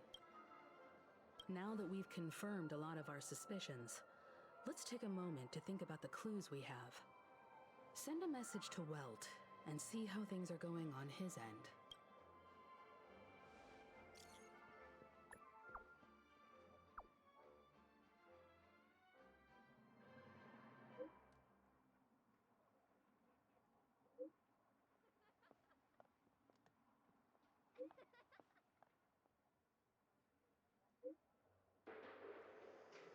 So if she's on our side, then can we trust Aventurine?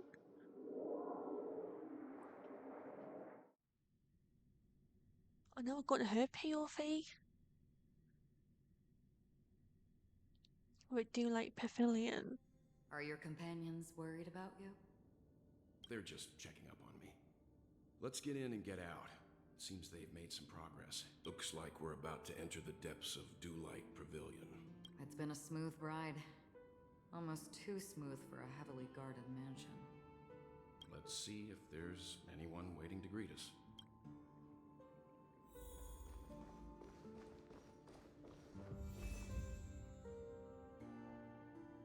I don't really like where this is going, but I'm willing to see where we end up. Something feels off. A grand mansion like this and not a butler or servant in sight. Could it be due to the disruption caused by the emergency? This door is open. Looks like we'll have to investigate ourselves. Let's proceed with caution. Just one moment.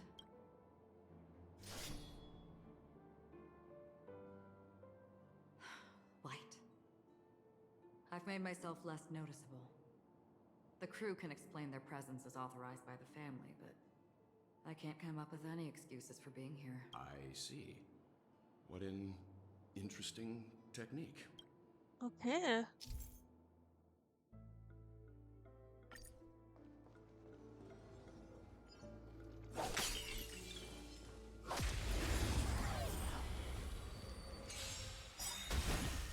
Another journey begins. Destined for oblivion. Too late to repent. This song's for you. Turn it up. Time for a shot. Next time.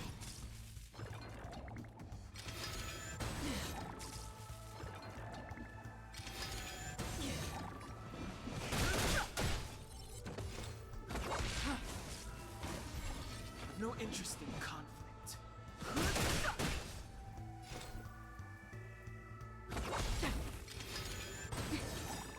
I weep for the departed.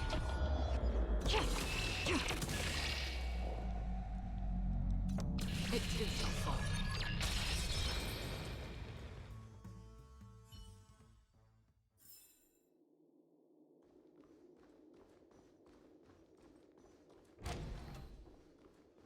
in the sand pit. It's the golden hour, isn't it? Maybe the heads of the family used that model for discussing important matters. The footprints here are different from the rest. There are 2 sets of them. Looks like outsiders might have passed through here not long ago. What? Is this where Aventurine went?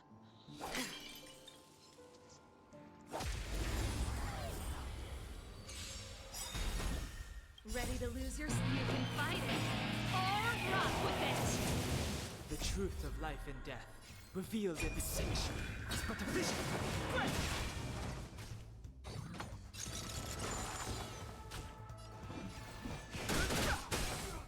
That's half the work. Still water for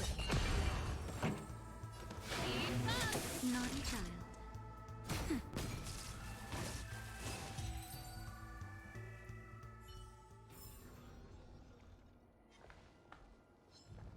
Stream force.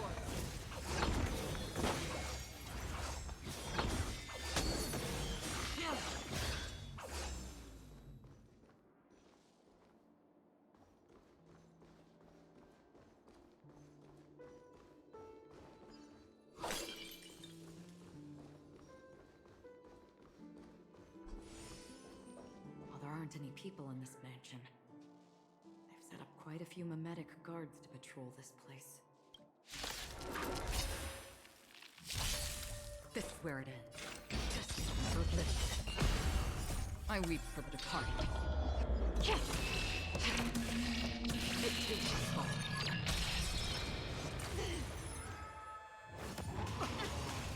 Fighting is meaningless. Pretty good crowd turning up.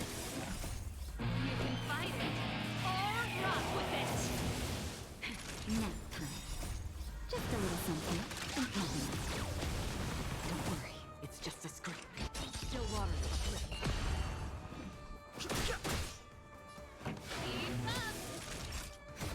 Another journey begins. Destined for oblivion.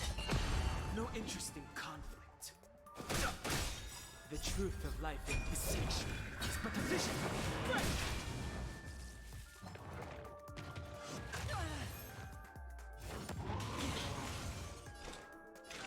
Still water for Flip. I weep for the departed. It too shall fall. Let's rock. Time for a shot. Don't worry, it's just a scrape. How familiar. Free will, or was it fate? Destined for oblivion. Too late to repent. This song's turning up. Nap time. Oh, there we go. Okay, good. Look, it dropped something. Note. Looks like instructions from the butler for the other servants. Seems like the mansion's entire workforce were assigned other tasks before Robin's death. It must have been a big project to require that much manpower.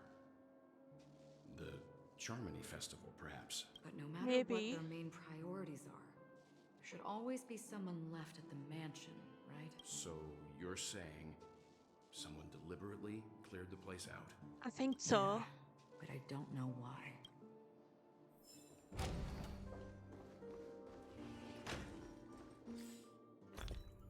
We need some. I don't want to salvage them. I want.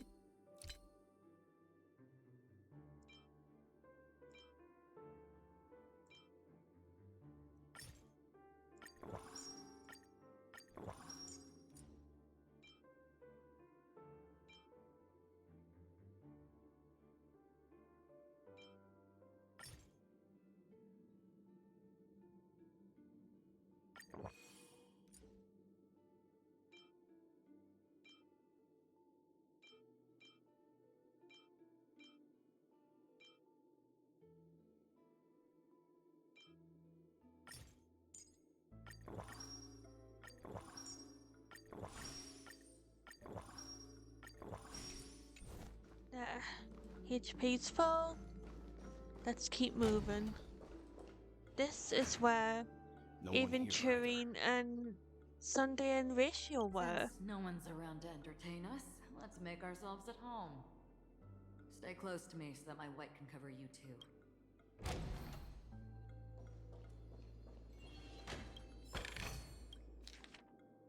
Dear brother, how are you doing these days? I intended to visit you at Dewlight Pavilion as soon as possible upon my return. But with the approaching Charmony Festival and your busy schedule, I refrain from troubling you. However, an urgent matter compels me to share something with you immediately. Since my return to Penacony, I've experienced a peculiar change in my voice. At first, I thought it was caused by exhaustion or illness, but after consulting with doctors, they assured me of my perfect health and dismissed my concerns. However, my voice worsened over time, and I even experienced periods of complete voice loss. In order to find answers, I conducted many private investigations using my idle time out of rehearsals. Of course, immediately, eventually I realized that the harmony in Penacony is not pure.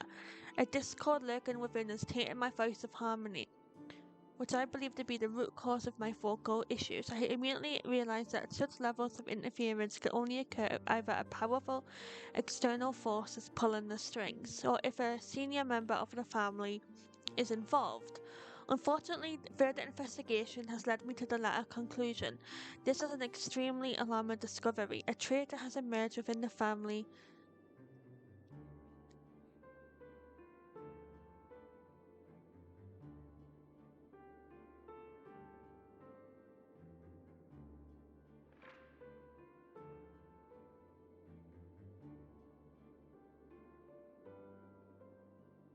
Honeycomb, and it is highly likely that this person is one of the four family heads. I trust you implicitly, dear brother.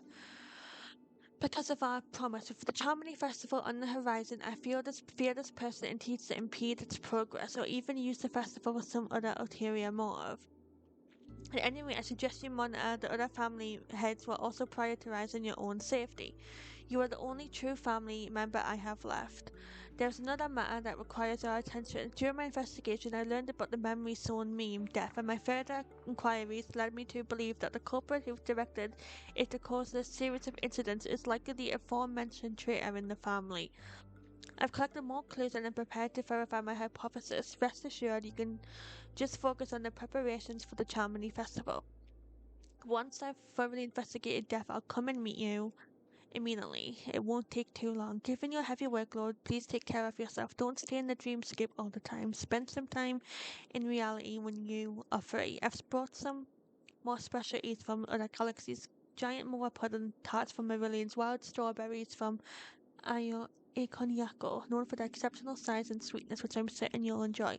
And almond meringue cream crackers from Medicia. Don't forget to enjoy them. May Shakespeare be with us, your sister, As soon Robin. as I and the rest of the crew arrived in Penacony, Mr. Sunday and Robin showed up to greet us. I remember hearing something unusual in her voice, and now it seems I was right. Robin believed it was because the harmony had been tampered with somehow. But as far as I know, there aren't many entities capable of interfering with the power of paths. Meaning? If there really is a traitor within the family, that person must hold a high position or possess unimaginable strength. That would explain why Mr. Sunday has been having such difficulty in catching the traitor. Yeah.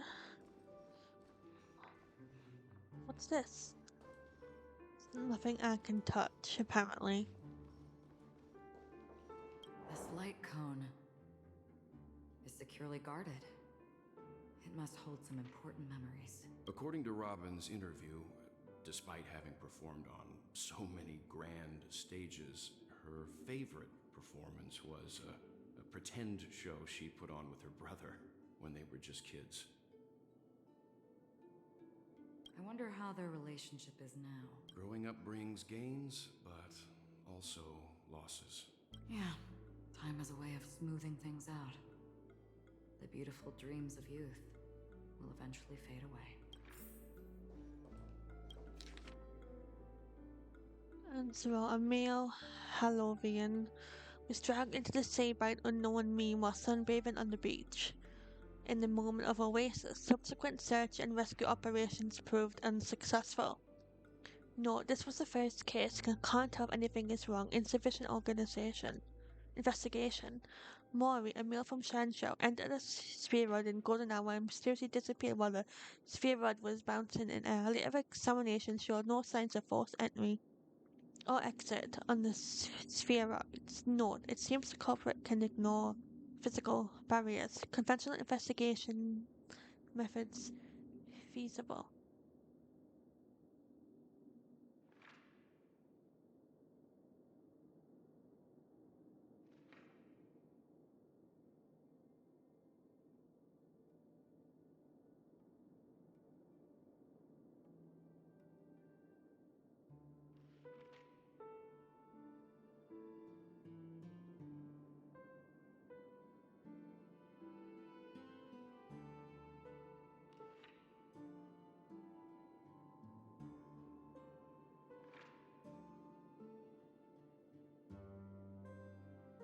Emeka, a female human, participated in a talent show in the moment of Scorchand but accidentally fell off the stage before the judges turned around and disappeared in the shadows below.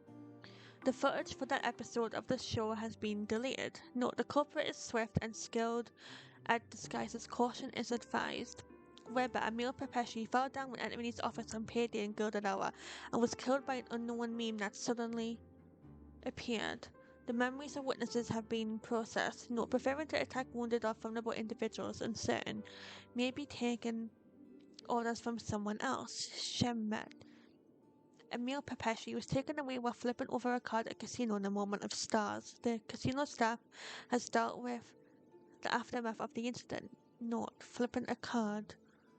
Interesting. Deckham, a male human, jumped into the ocean of dream bubbles and blew out in an attempt to impress his girlfriend, but got entangled by an unknown meme under the sea and drowned. His girlfriend's memories have been processed, but the outcomes are not satisfactory.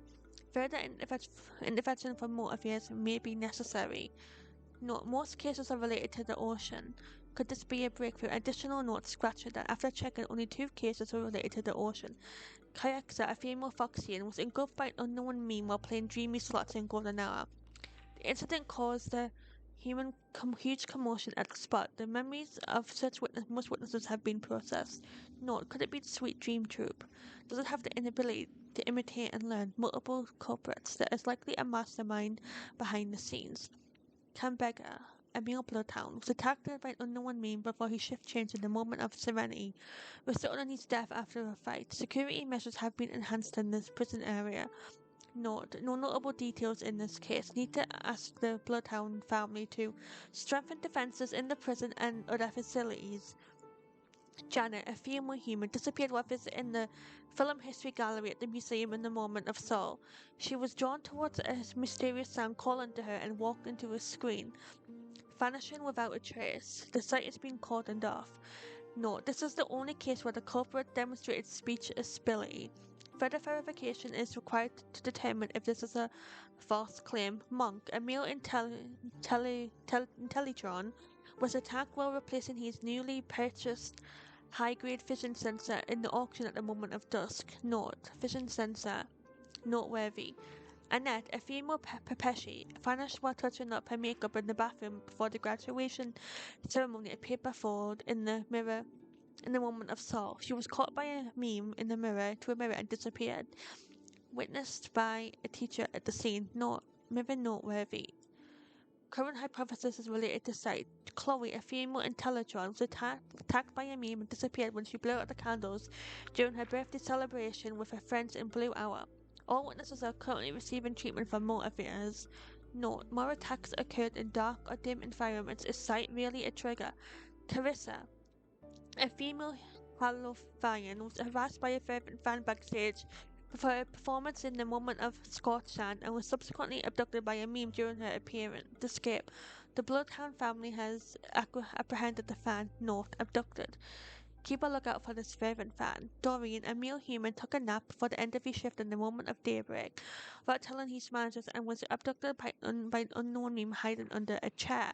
Emergency intervention was provided and production at the factory has resumed as usual. Note, taking a nap. Plus, consider discussing with the Alfalfa family about increased vacation time and additional breaks for workers. Marlowe, a male human, disappeared after being involved in a car accident in Golden Hour. Witnesses reported the presence of an eerie meme who fled underground at the scene of an accident. Note, this is a genuine case of death. The meme must be connected to concepts such as death and murder. This compromises over 100 cases related to the meme memory stone meme death. However, the author of the list seems to still struggle with figuring out the pattern.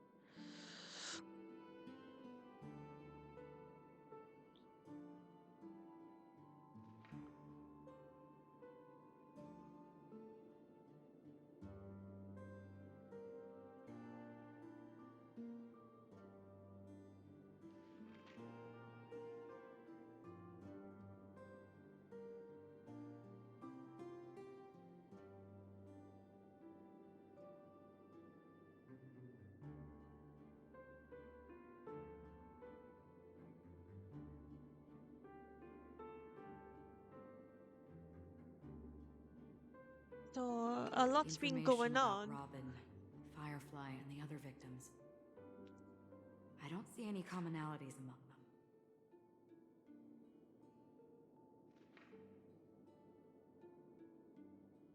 Looks like the rumors were right.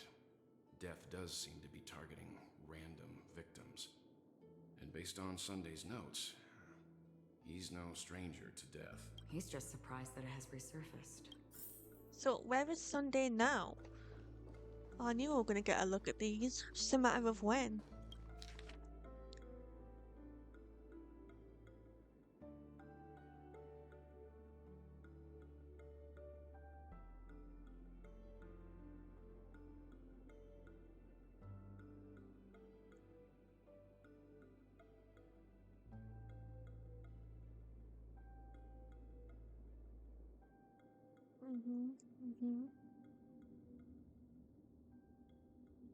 Oh, I know Woolsey.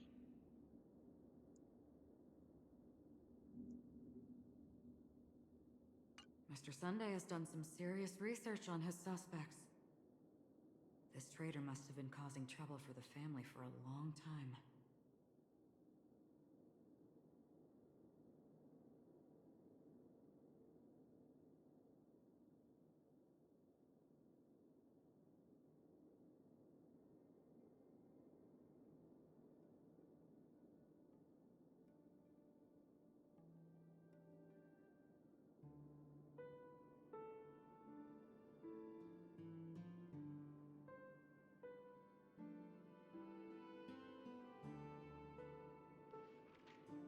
They all seem to be insiders, but I haven't met any of them. Huh? Wait, these characteristics. What is it? No, nothing. Maybe I'm just overthinking things. However, if this traitor really exists, could they be responsible for Firefly and Robin's deaths? Perhaps that's why Sunday is taking this matter so seriously. Maybe. What's this?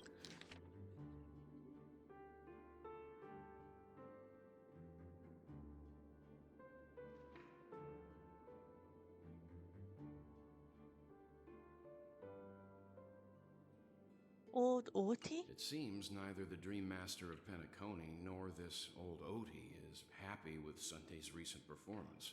They don't seem to care much about death. Instead, they're more concerned about the Charmony Festival and the Watchmaker. Maybe the other family heads don't think death is a big deal. One thing's for sure. There's a lot of internal conflict within the family, and everybody has their own agenda. That's So all for what do now. we do now? Nothing more noteworthy.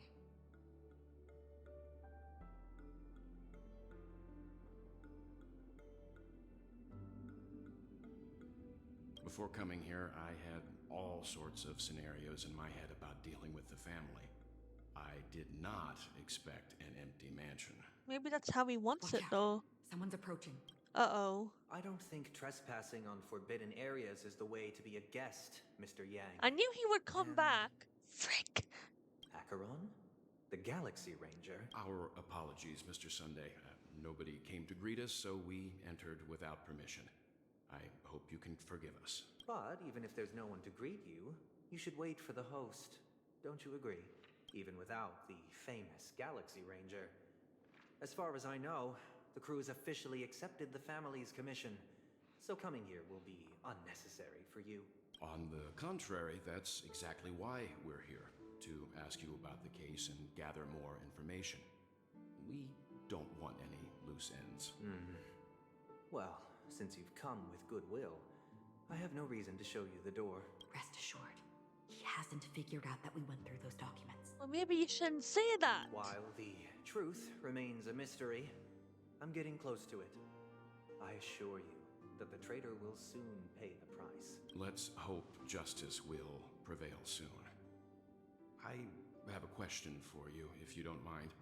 How did the family come to the conclusion that the murderer was within the family? With all due respect, it's in the IPC's interest to wreak havoc before the Charmony Festival, and the family has every reason to suspect the IPC's involvement. Well, other family heads share the same suspicions as you, but in my opinion, the true murderer would never have drawn as much attention as that ambassador did. Not to mention, I personally shackled him a while ago. However, I'll give you a suggestion regarding your suspicions, Mr. Yang. You should be more cautious of Aventurine.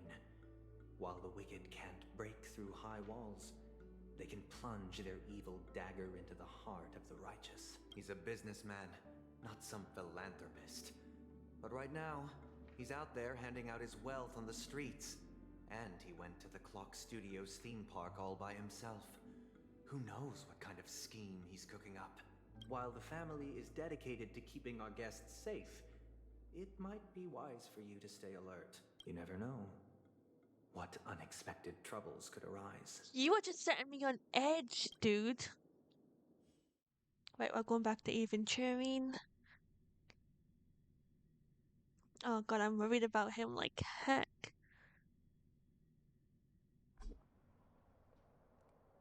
According to a Pierpoint hotline tip, there was a major breakthrough in the shocking Ejhazio Aventurine case. The suspect has been arrested. What? This fraud case has been linked to many departments within the Interastral Peace Corporation and the Intelligentsia Guild, causing a large drain in manpower and resources, resulting in the IPC taking a massive loss.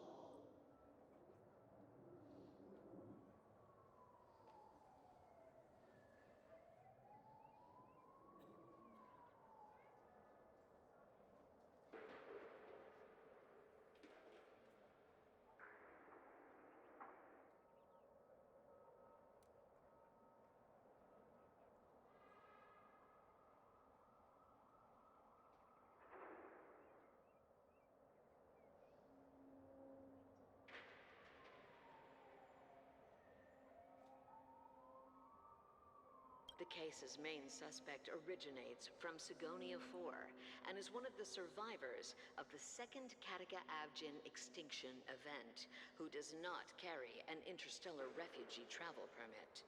As per Strategic Investment Department head Diamond's sentiments, the IPC has appropriately relocated the suspect in the spirit of the Charter and will continue to conduct further investigations as to the motive of the suspect. Oh, Aventurine. What pretty eyes. Tell me, do they shine in the dark? Well, if they did, I'd sell them in a heartbeat. Of course you would. You don't know how many people long for your eyes to be closed forever.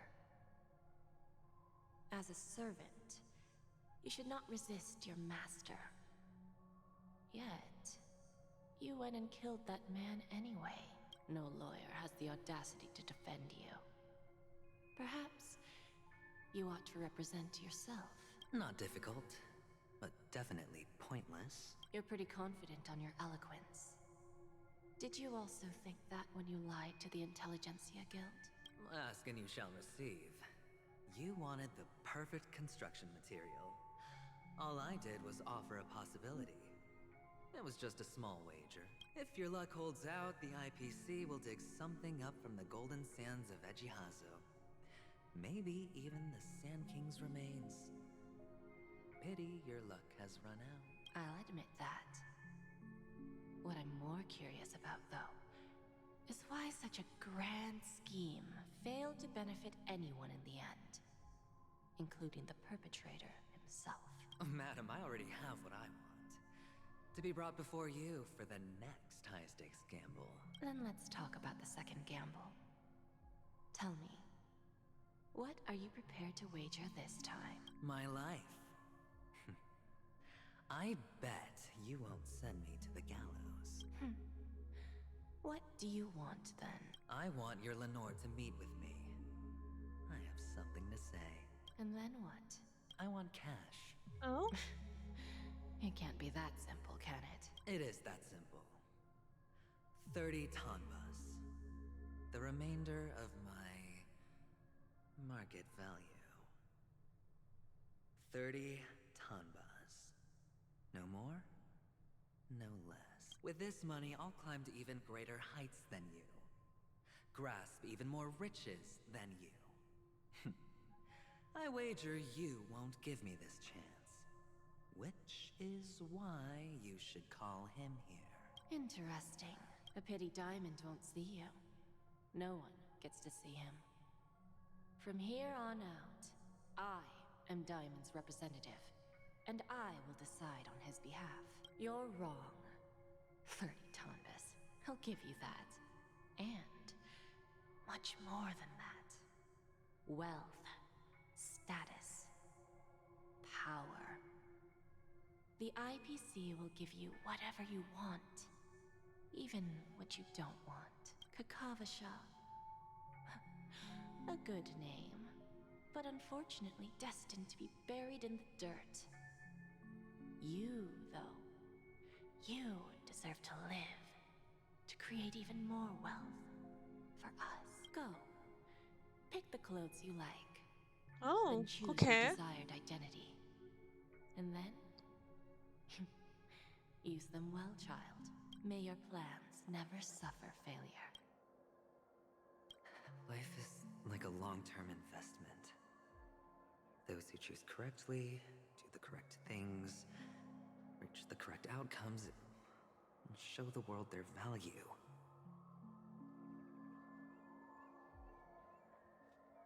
People can't always make the right choices in their lives. But luck has always been on my side. I've never lost. Is it because Gayathra blesses me? Well, if that's the case, she must also be looking upon me right now. My success is inevitable. But what then? I don't know. Even if I overcome this difficult trial, what would come next? What awaits me after this glorious gamble? An even more glorious one? Will I return triumphant with unending riches after countless successes, or will I encounter failure, never to return? Oh, Aventurine. I'm pretty sure you already have some ideas, lowly gambler. Huh?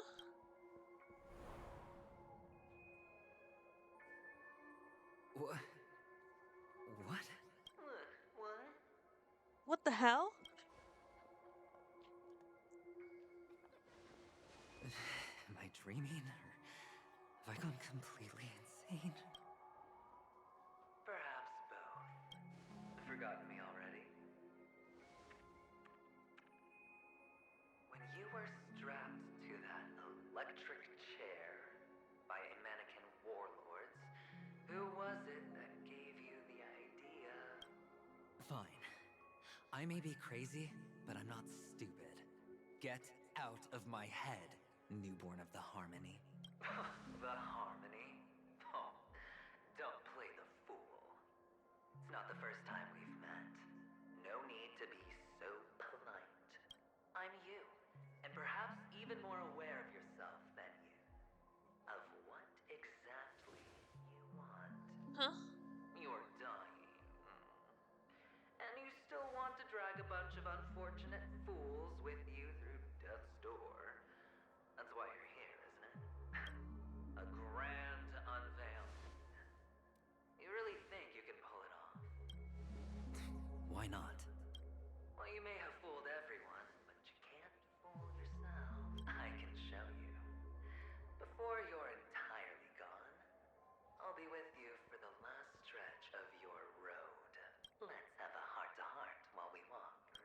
Oh, do I have to? This is weird. What exactly are you? Yeah, what are you? Most people in this world spend their entire lives just to reach one outcome. And I am that outcome. Kakavasha, I am your future. Huh? First, I'm hearing things, and now I'm seeing them. Great. Am I going to be elevated into the Harmony's Emanator next? I have no idea. Why are there no guests here?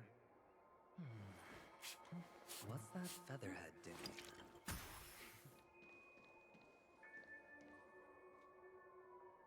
Just a Pepeshi? No. A child. I thought minors weren't allowed in Golden Hour. Hey, kid. You okay? Are you lost? Oh, come on. What's wrong, mister? You don't look well.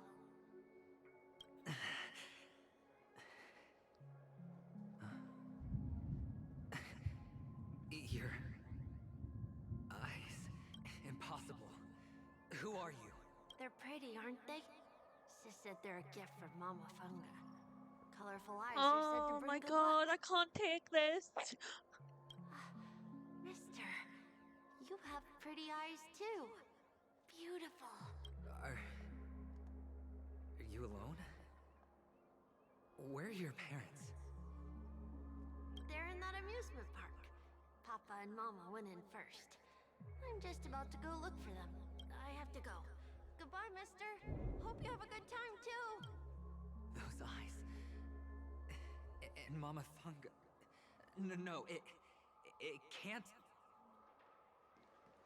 There aren't any Avgens left.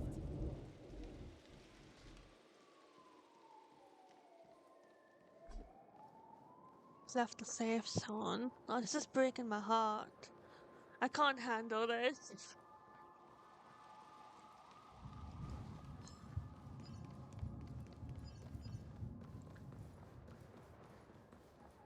Papa, Mama, wait for me. Only on Paniconi, am I right? What are you still doing here? Well, you've known all along. The family truly showed leniency to everyone who came seeking help. Why would there be a need for such high walls and deep moats? However, people don't see it like that. Especially since the flavor of the dream syrup is so alluring. You will receive no charity on Paniconi. And relying on your own strength alone to topple high walls? Not a likely fate. Which is why, once you step into the hotel, you remove your high hat and beg everyone you come across for help.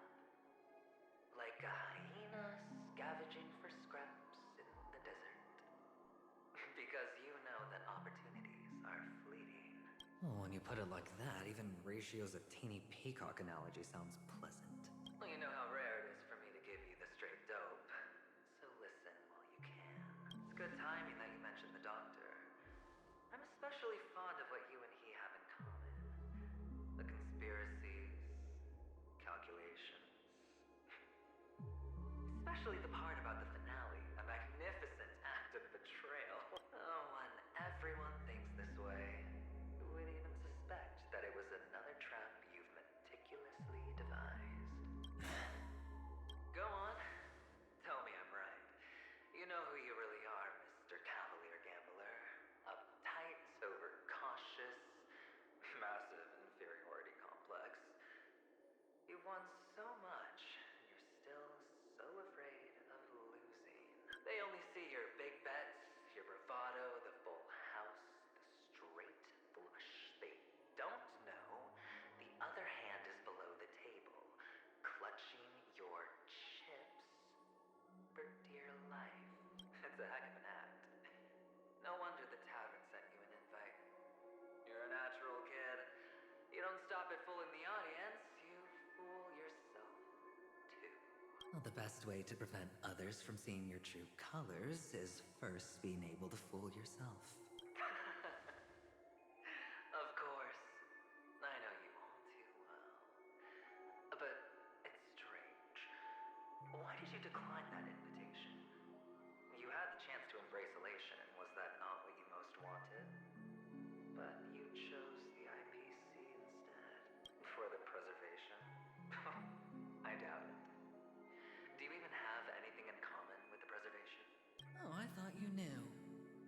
Didn't you say you had me pegged? Maybe he doesn't. We're done.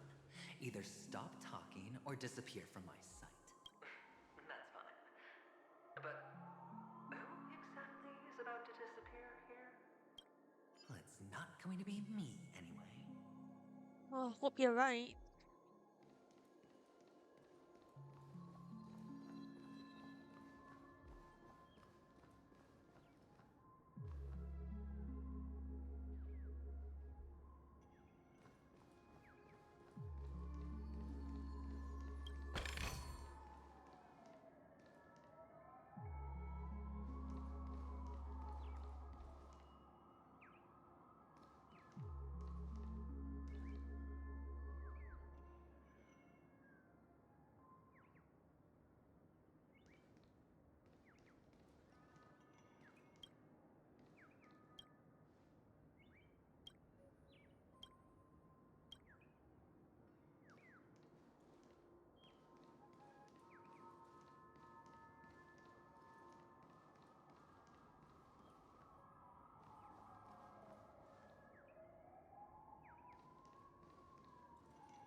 Oh.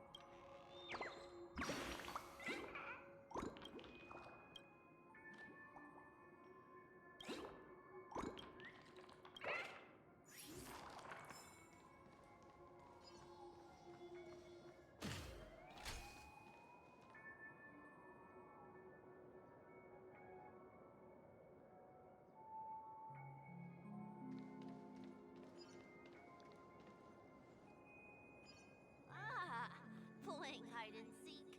I'm really good at this. It's breaking my heart. I don't know how much more I can take of this.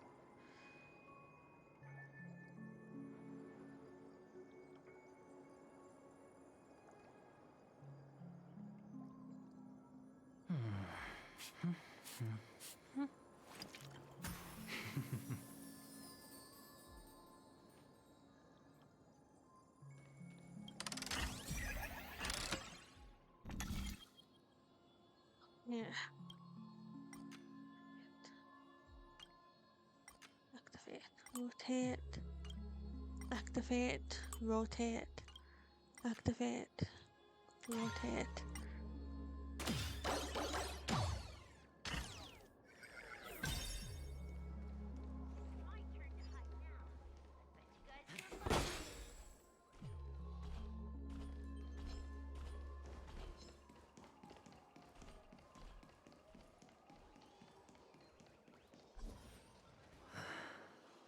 Hide and seek.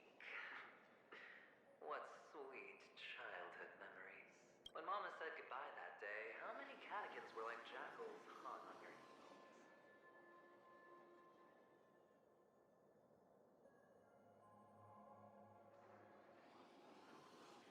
I know you won't forget that sound anytime soon. Those shrill cackles. You had to hide right under the noses of those savages. You and Big Sis, playing dead, drifting in all that muddy water. Completely ruined that shirt. Shame. Wasn't that the last one Dad left behind? It wasn't ruined. Oh. I've always kept it. Come on. It's a rag. It's not like you can ever wear it. Now you don't have to hide. You probably won't even deign to get your pretty outfit wet in the rain. Your social capital has changed after all. I've never changed. Oh. On the contrary, now you're the one who does the hunting. The last round of hide and seek, and you get to be it. This is breaking my heart. Could he be in here? I guess.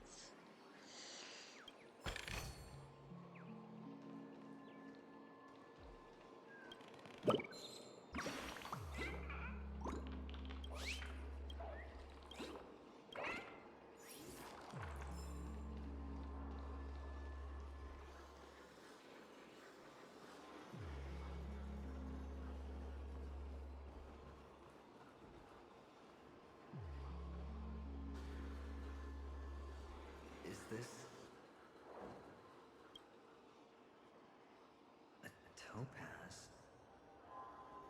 What is this doing here? What? Does her cornerstones wrench out your heart, son? I was merely curious at why it was here. Maybe that winged guy put it here. To taunt you. Just to make you realize that your painstakingly arranged magic show is nothing but a death rattle. The cornerstone's hue is the same as the radiance of Cliphont's body. I've got to give it to you. I've heard a lot of baloney, but that lie deserves a prize for sheer nerve. If he were just a little bit smarter, the jig would have been up right there. This is just bait. Of course. That's why Ratio's betrayal was one of the keys to your plan. I have to say, that doctor's acting was superb. Or maybe he wasn't acting at all. All the better for you. Sunday didn't become head of the Oak family by acting sloppy. He's obsessed with control. Yeah, he is. You have to give him enough detail to satisfy his meticulous nature, but not so much that he gets suspicious. Which is why you had Ratio seek him out and leak the plan on purpose. To prevent the other party from suspecting anything. The intel you gave to Ratio was all true. He spoke the same to Sunday. Finally, Sunday took the bait, found the other cornerstone, and before you know it, everyone's distracted enough for you to steal the third stone right out from under them. Why don't you stop rummaging through my mind? Your mind. It's our mind. You're me, and I'm you. We're the same. The best way to prevent others from seeing your true colors Oh is my to god. first be able to fool yourself. Really? You can't even fool yourself. You just got lucky this time. This is the other cornerstone in Sunday's hands. Rather beautiful green. Just like you. Smooth. Cunning. Tell me, what's its name? Why are you even asking me? Must I do all the work? Aventurine is the stone of luck and trickery. That's what you said when you received the stone, wasn't it? This type of stone isn't rare, but its hue is very similar to a certain gem. In fact, it's often used as a substitute. And that more precious gem is... Jade. Even Sunday can't tell the difference. Well, looks like Jade can be substituted for Aventurine, too. Sauce for the goose. Aventurine, topaz, jade. 3 elites, 3 cornerstones who, for a beastly paniconi, offered their everything. Oh, you're even more united than the family. As I've said before, 3 chips are sufficient. All or nothing. But will it be the former or the latter? We'll find out soon enough. So, where's the real Aventurine stone? So they were faked?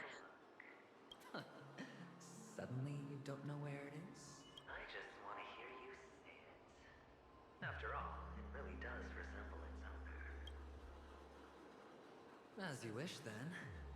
They never went anywhere. They're right where they belong. Where? Piled up with these cheap baubles. You smashed the Aventurine stone before you left. Oh, just look at it. Shattered. Just like your life. Poor thing. A humble pebble coated in the most lustrous sheen. I take it back. This thing is far more precious than your life. You're absolutely clear about the consequences of doing this. Blasphemy against Cliphont's body. You think the IPC will let you get off scot-free? Well, Diamond has always been all about results. As long as I could create value far beyond the cost, the ends justify the means. How else would the family be fooled if there was no price to pay? It doesn't matter. Even smashed to smithereens, the preservation's cornerstone can still be used. Its effect may be greatly diminished, but it's enough for me. Now I'm really curious. Why does every step you take involve reckless risks, and the choices you prepare for yourself always come with a strong impulse for self-destruction? If you truly believe that the greater the risk, the greater the rewards, I wouldn't have guessed you'd be so loyal to the IPC. Is he though? There's so much you don't see. Which is also why you'll never see how I'll win it all. That is, if you can do what it takes. We'll just have to wait and see then. The cornerstone is gone.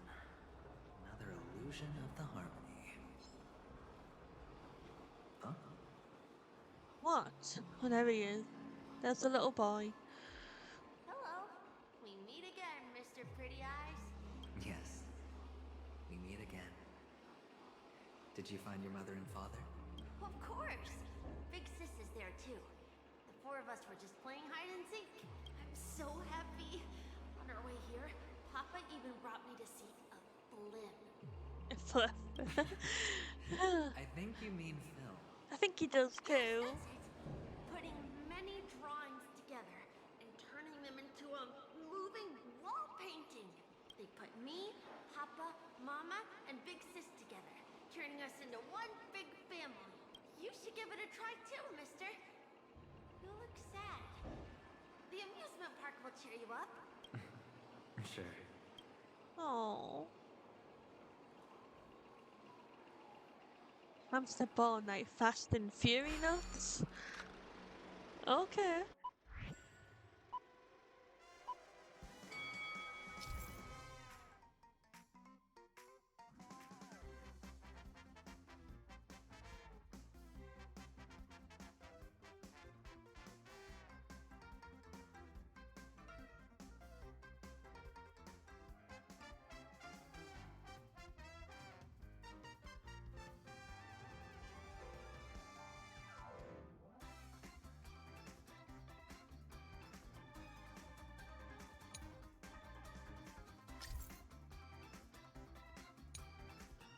Okay.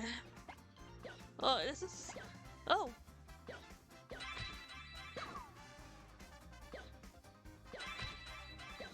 Okay, this is quite fun.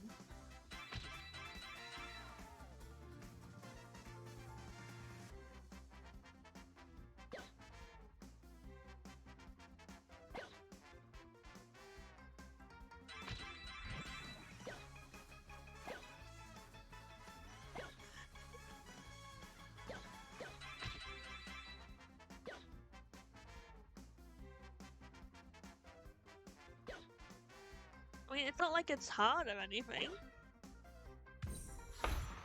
It's quite easy. That was really fun.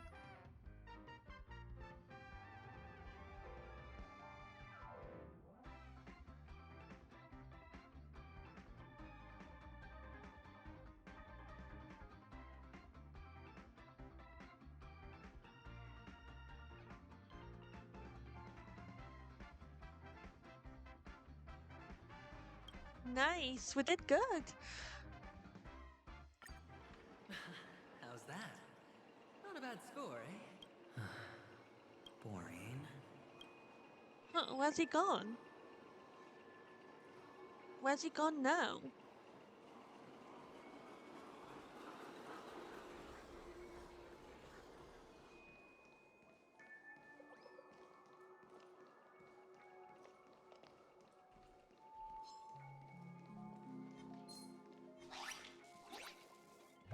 No, I don't know where he's gone. Let's have a look.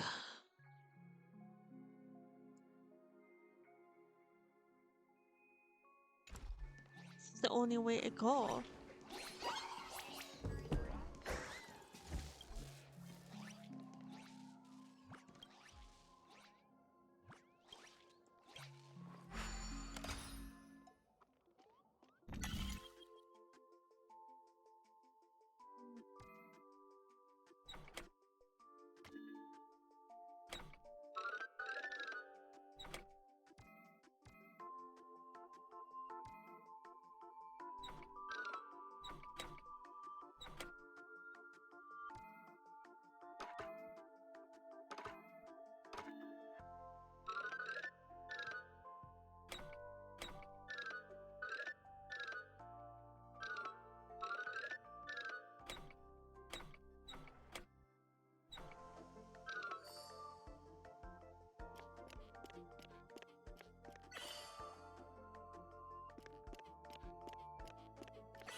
Yeah.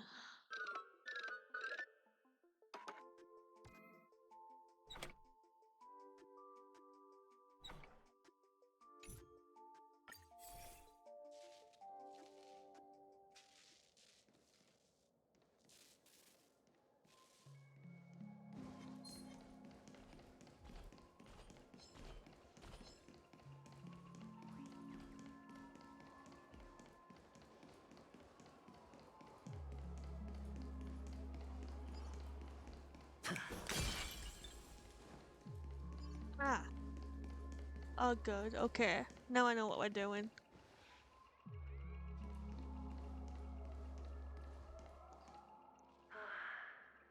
Why aren't you talking? You've piqued my interest. I'll admit that there are still aspects of you that I don't completely understand. Well, you sound sincere this time, at least. Well, sincerity is one of my traits that everybody likes. And I have precious few of those. Moving on. See that maze over there?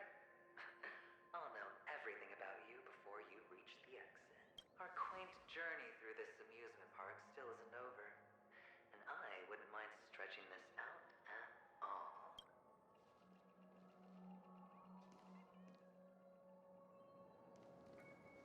I wish he would go away, to be honest. Okay.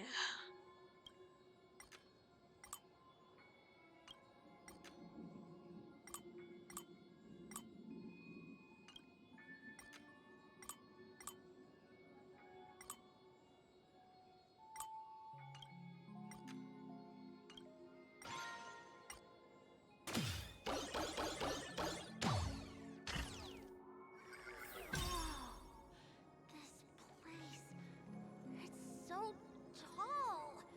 Even taller than the tallest rocks in the desert! And there are so many flowers here! Big sis, this one's for you!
Don't get it.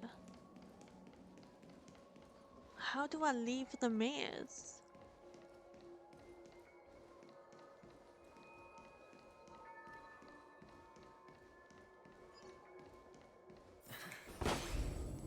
A dead end? Oh, is this the wrong way?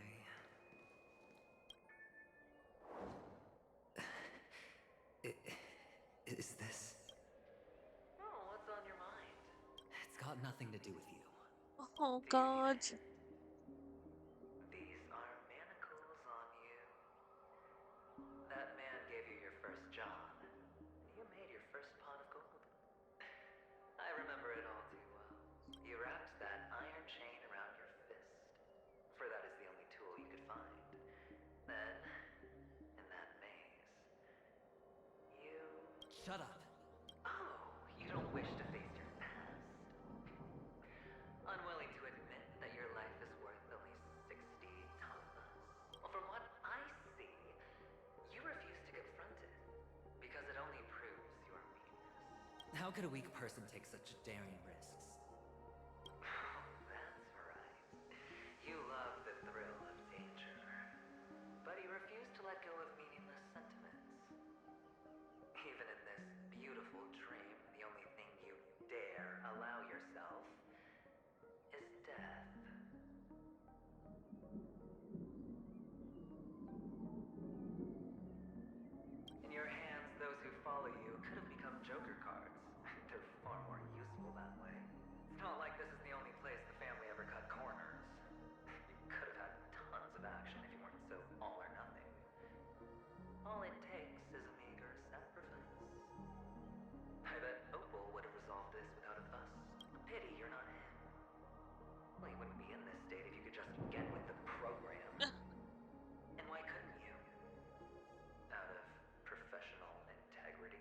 those techniques you mentioned are highly efficient, but it's not that I don't know about them. It's more like I couldn't care less. Get it? What fun is it if the fight isn't fair?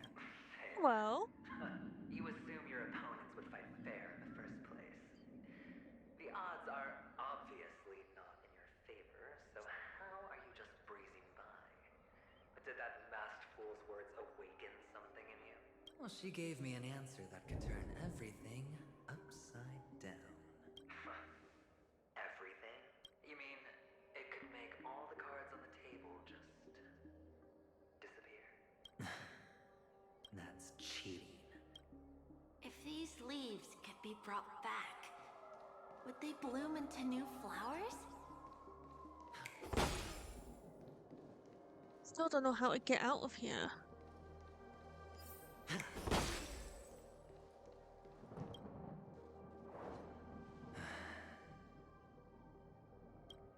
What's this now? Your expression right now is hard to put into words. The lucky charm Mama left you is made from gold. Why did you never consider selling it? You obviously could have lived a normal life like Big Sis that way. Looking back, that was the better choice. Mama only left us with 2 pieces of jewelry. A necklace and a lucky charm. There won't ever be a 3rd piece. That's what you always say, but you actually regret it, don't you? That you didn't sell them. You can zip it if there's nothing to talk about. I know. You must remember what Big Sis told you. You're a child blessed by Gaiathra Triclops and can lead the clan to happiness. So always remember to protect yourself and never resent the pain and poverty you're going through. The words still ring in your ears, don't they? You're a good kid, so you definitely won't have forgotten. So, you surely won't forget how tragic her last moments of life were. How the piercing laughter behind you felt like it was drilling into your heart. You ran away without looking back, just as she told you to. Tisk, tisk. A lifelong regret, indeed. Enough! Do you not have anything better to talk about? Oh, shut me down like a champ! Well, I guess when it comes to mind games, this isn't exactly your first rodeo. I think I finally get you. And woo! You are nuts! In the end, I'll ruin this beautiful dream and create the grandest death. Well, you stuck to that start to finish. Think about it. There's a Stellaron in play, the fabulous Robin loses her voice, 2 unsolved murders, cryptic messages from a masked fool, and a chance to go head-to-head with Sunday himself. The only thing to pique your interest is one word. The last word. A word that's right there at your fingertips. Death. But whose exactly? We'll know when the dice falls. All right then. Reserve a seat for me in the audience. I can't believe this. I don't even know what's going on anymore. Who is going to die? Someone is. You never answered my question. If you could start over, would you still want to be the child who received Gaiathra's blessing? Would you? It's so quiet this time. Is he finally gone? Or am I the one about to disappear? I don't know. I don't know. Nobody knows at this point. Finally, made it out of this place. We're going home? But I don't want to go back yet.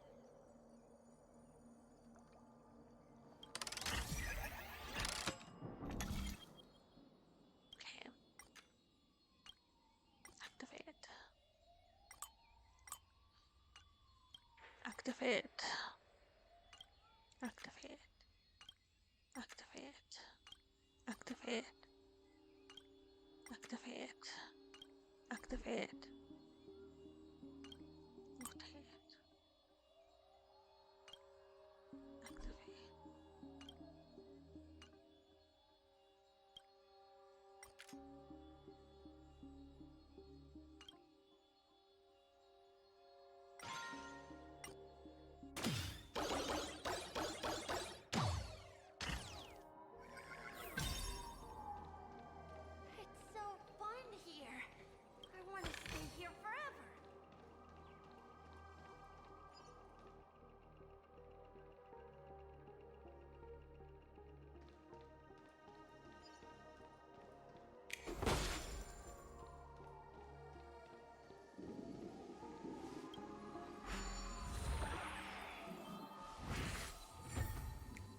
Now what? Brother Hanu, where are you going?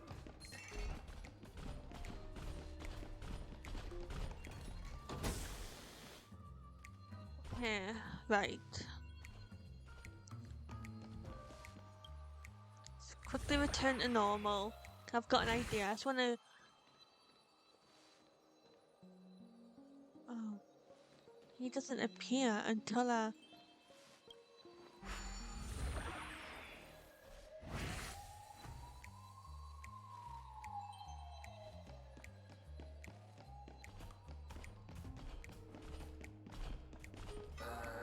There's only one place.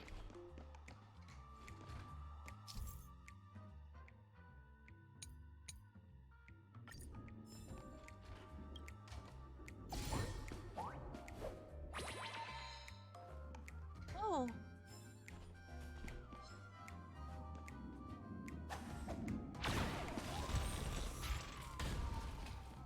Oh, good job.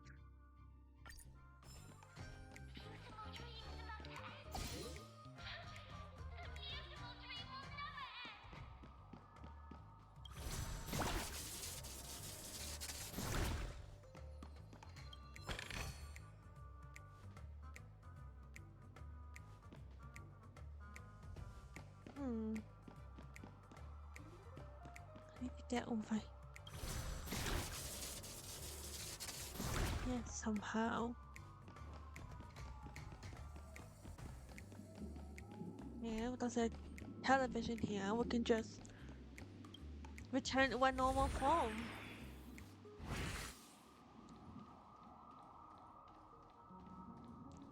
Mister, is that you? I hear the sound of leather shoes.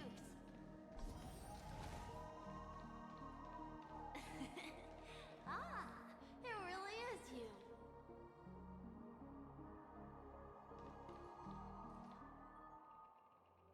I don't know why, mister, but you always give me a special feeling that makes me more curious about you. It's sad that I can't get to know you more. We have to say goodbye. Did you have fun? You're going back? Yes. I should go home. The day's getting dark, and it's going to rain. I don't want to worry the others. You're home. Where is it? What a strange question. It's where Papa, Mama, and Big Sis are. In this dream. This amusement park. This beautiful dream. They really are peaceful. Everyone loves it. But, mister, why don't you like it? Because they're not here. Oh. Where are they then?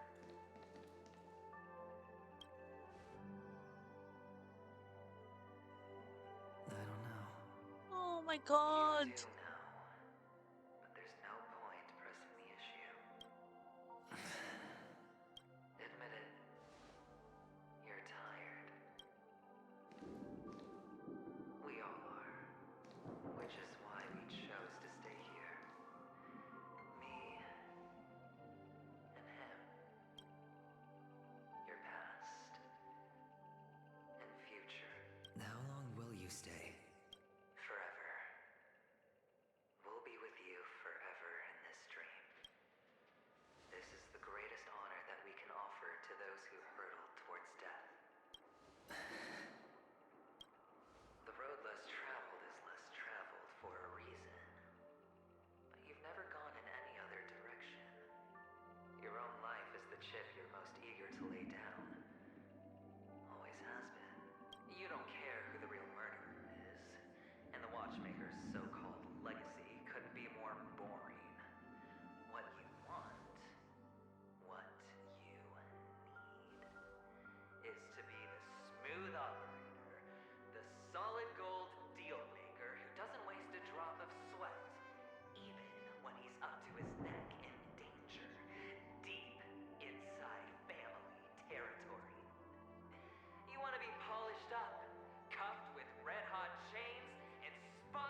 No way. I can do it.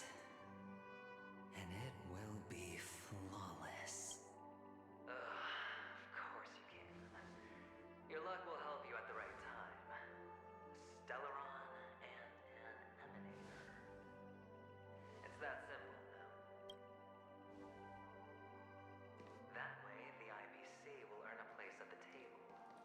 And as for you, you'll just happen to slip the leash, sweep the rat race, extract yourself from this endless debacle. You'll have the freedom you've always dreamed of. This isn't the first time. You've been an escape artist from day one. This fiasco started with a death, and its curtains will fall on another death. Oh. So that's why Diamond chose you. He's just after Penacony. No matter the means, no matter the price. It's not personal. It's hard, isn't it? Well, don't get soft on me now. What, did you suddenly grow a conscience? I was born from yourself. I'm well aware that climbing out of the hole you've dug is basically impossible. I can't stop you from doing what you want. We can't change where you want to go. Well, what's done can't be undone. All we can do is play the cards we're dealt and rake in as much time as possible. Yes. Alas, people won't make all the right choices in their lifetime. Though luck always seems like it's on your side. You will keep winning, having never lost before, but why you? Why? Must it be you? I don't know. If all your luck is built on the pain of someone you love, on the loss of dozens more. If these windfalls, these jackpots, aren't a gift from Gaiandra, if all they are is a long string of meaningless deaths, then what did we do to deserve living in a world like that?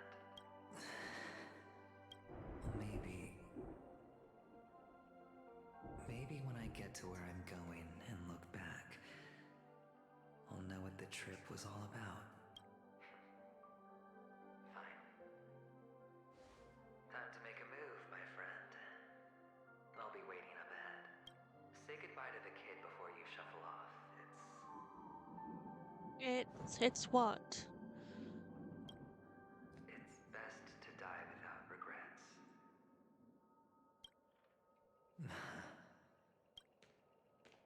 And now, only we are left. Can you take a photo for me? I want a memento. Sure.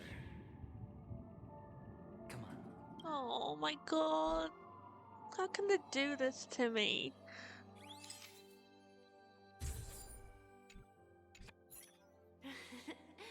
How nice. Now I can see what I look like too. Look at the lens when you're taking a photo the next time. Your expression will look more natural. Sure, I will. Then, mister, are you going back too? I can't leave yet. I still have a show to do. Oh, you're about to go on stage, aren't you? Let's go then.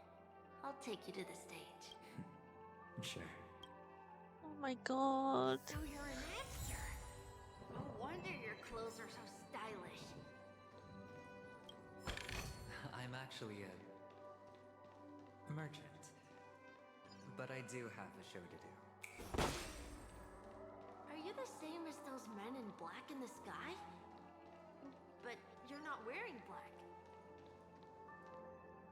Only ordinary employees have to wear that.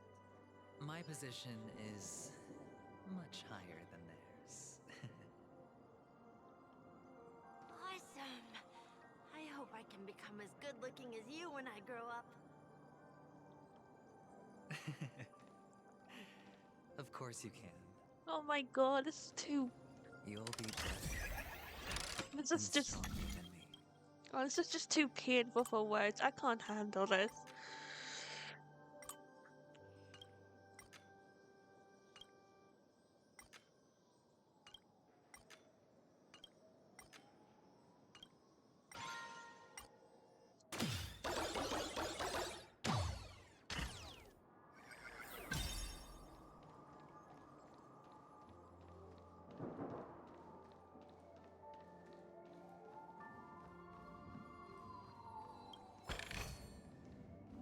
went from being sus to him, and then I just ended up loving him somewhere along the way.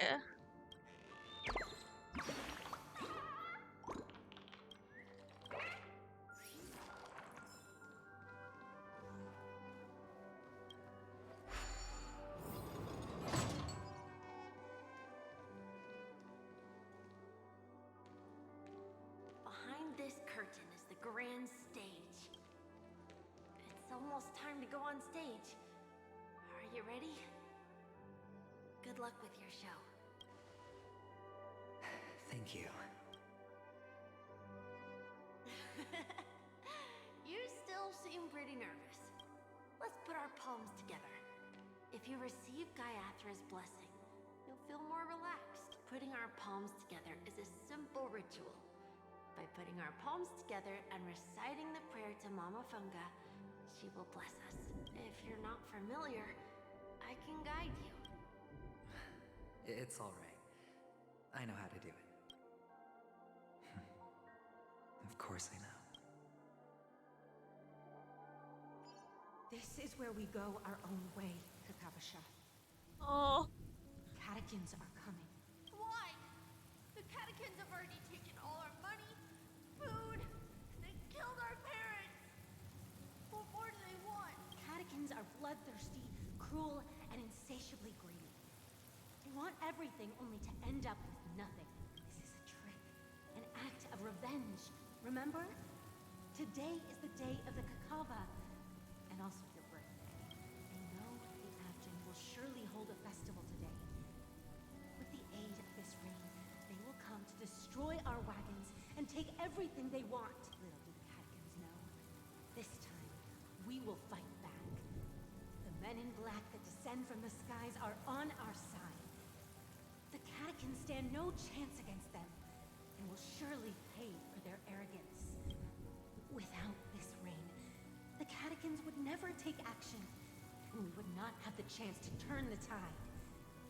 This is a gift from Gaiathra, and you are Kakavasha, whose good fortune will bless your sister with success. But people will die, and you will be in danger. How is that good fortune? Why are you all doing this? The Abjin always return their blood debts. Gaiathra calls for me, while Papa and Mama are waiting for me. I must answer the call. She will bless you with good fortune and help you survive as long as you are alive. The blood of the Abjin will never run dry. So run, Kakavasha. Do not be afraid, and do not look back. Go to the other side of the mountain. The rain will accompany you, and the rain will bless you. As for us, we will reunite in Kakava's next aurora. May the goddess Gaiathra close her eyes 3 times. Keep your blood eternally pulsing. Let your journey be forever peaceful, and your schemes forever concealed. Farewell, Kakavasha. This is so painful. Newsflash from the Inter-Astral Peace broadcast. The IPC Marketing Development Department spokesperson confirms that a small-scale rebellion has broken out in the unclaimed region of Sigonia. The situation is now under control. The insurgents are from a local clan known as Kataka, which has a long history of disdain towards the IPC. This has caused a serious negative impact to the work of the IPC's Marketing Development Department. The clan launched a massive attack on the Abjin, who were under the protection of the IPC, resulting in 6,728 deaths and 3,452 missing. The casualties are currently under the care of the frontline trauma team. The spokesperson expresses his deepest condolences for this devastating humanitarian disaster. At the same time, delivering an important message on this matter to all interplanetary citizens. Finally, he proclaims, the hammer of preservation will fall on all beings, regardless of life or death, regardless of race, regardless of ideology. to uphold the basic rights we inherently possess. Kakavasha?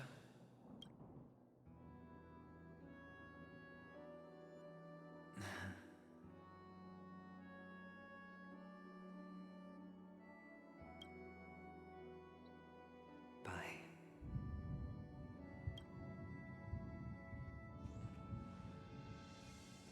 Okay. All the actors are in place. It's time for the show to begin. This act is dedicated to you. I hope it'll be an unforgettable memory for you.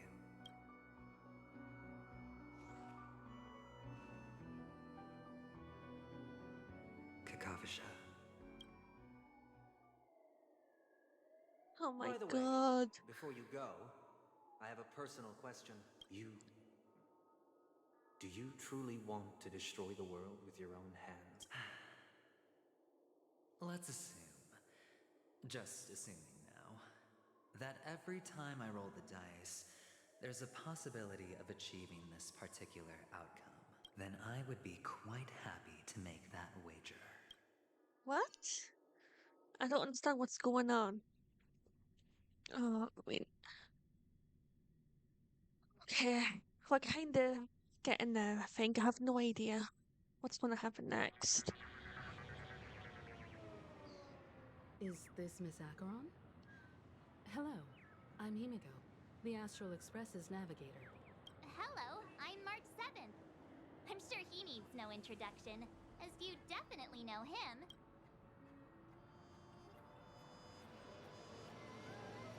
Hello? None of you seem surprised by my arrival.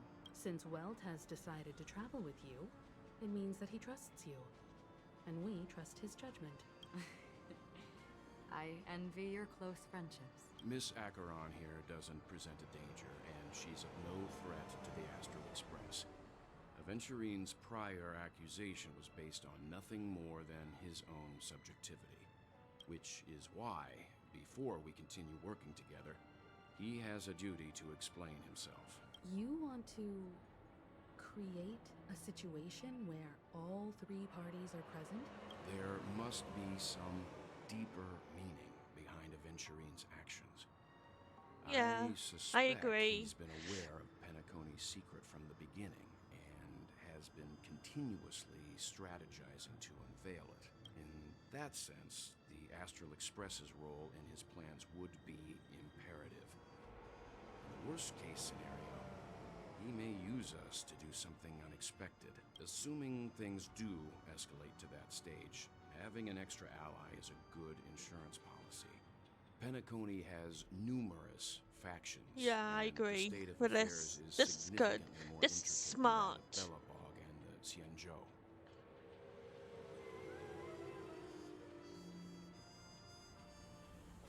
He's right. No matter what, we cannot ignore the safety of Penacony. To solve the mystery of the Watchmaker, it is crucial to get the IPC's intel. The path ahead is fraught with danger. But what's trailblazing without a little danger? Sounds like we've reached a consensus. Now, Miss Acheron? I will accompany you, of course. Let's move out then. But where do we start looking for him? No need to rush. If he truly has laid a trap, he will definitely use every means to lure us in. Ladies and gentlemen. Yep, there he is. The most wondrous, most magnificent show in Penacony's history is about to begin. The IPC cordially invites the Clock Studios theme park. Look, should both the performers and spectators fail to arrive, won't all of Aventurine's plans be for nothing? Let's get going, everyone.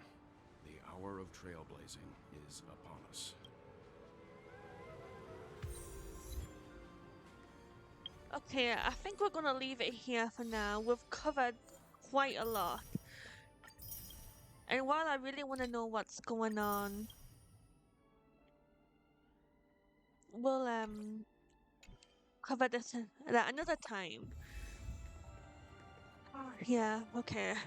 So we're gonna leave it here for now and we'll pick this up again tomorrow. Like, comment, subscribe, and we'll see what grand finale Aventurine has in store for us. Goodbye for now.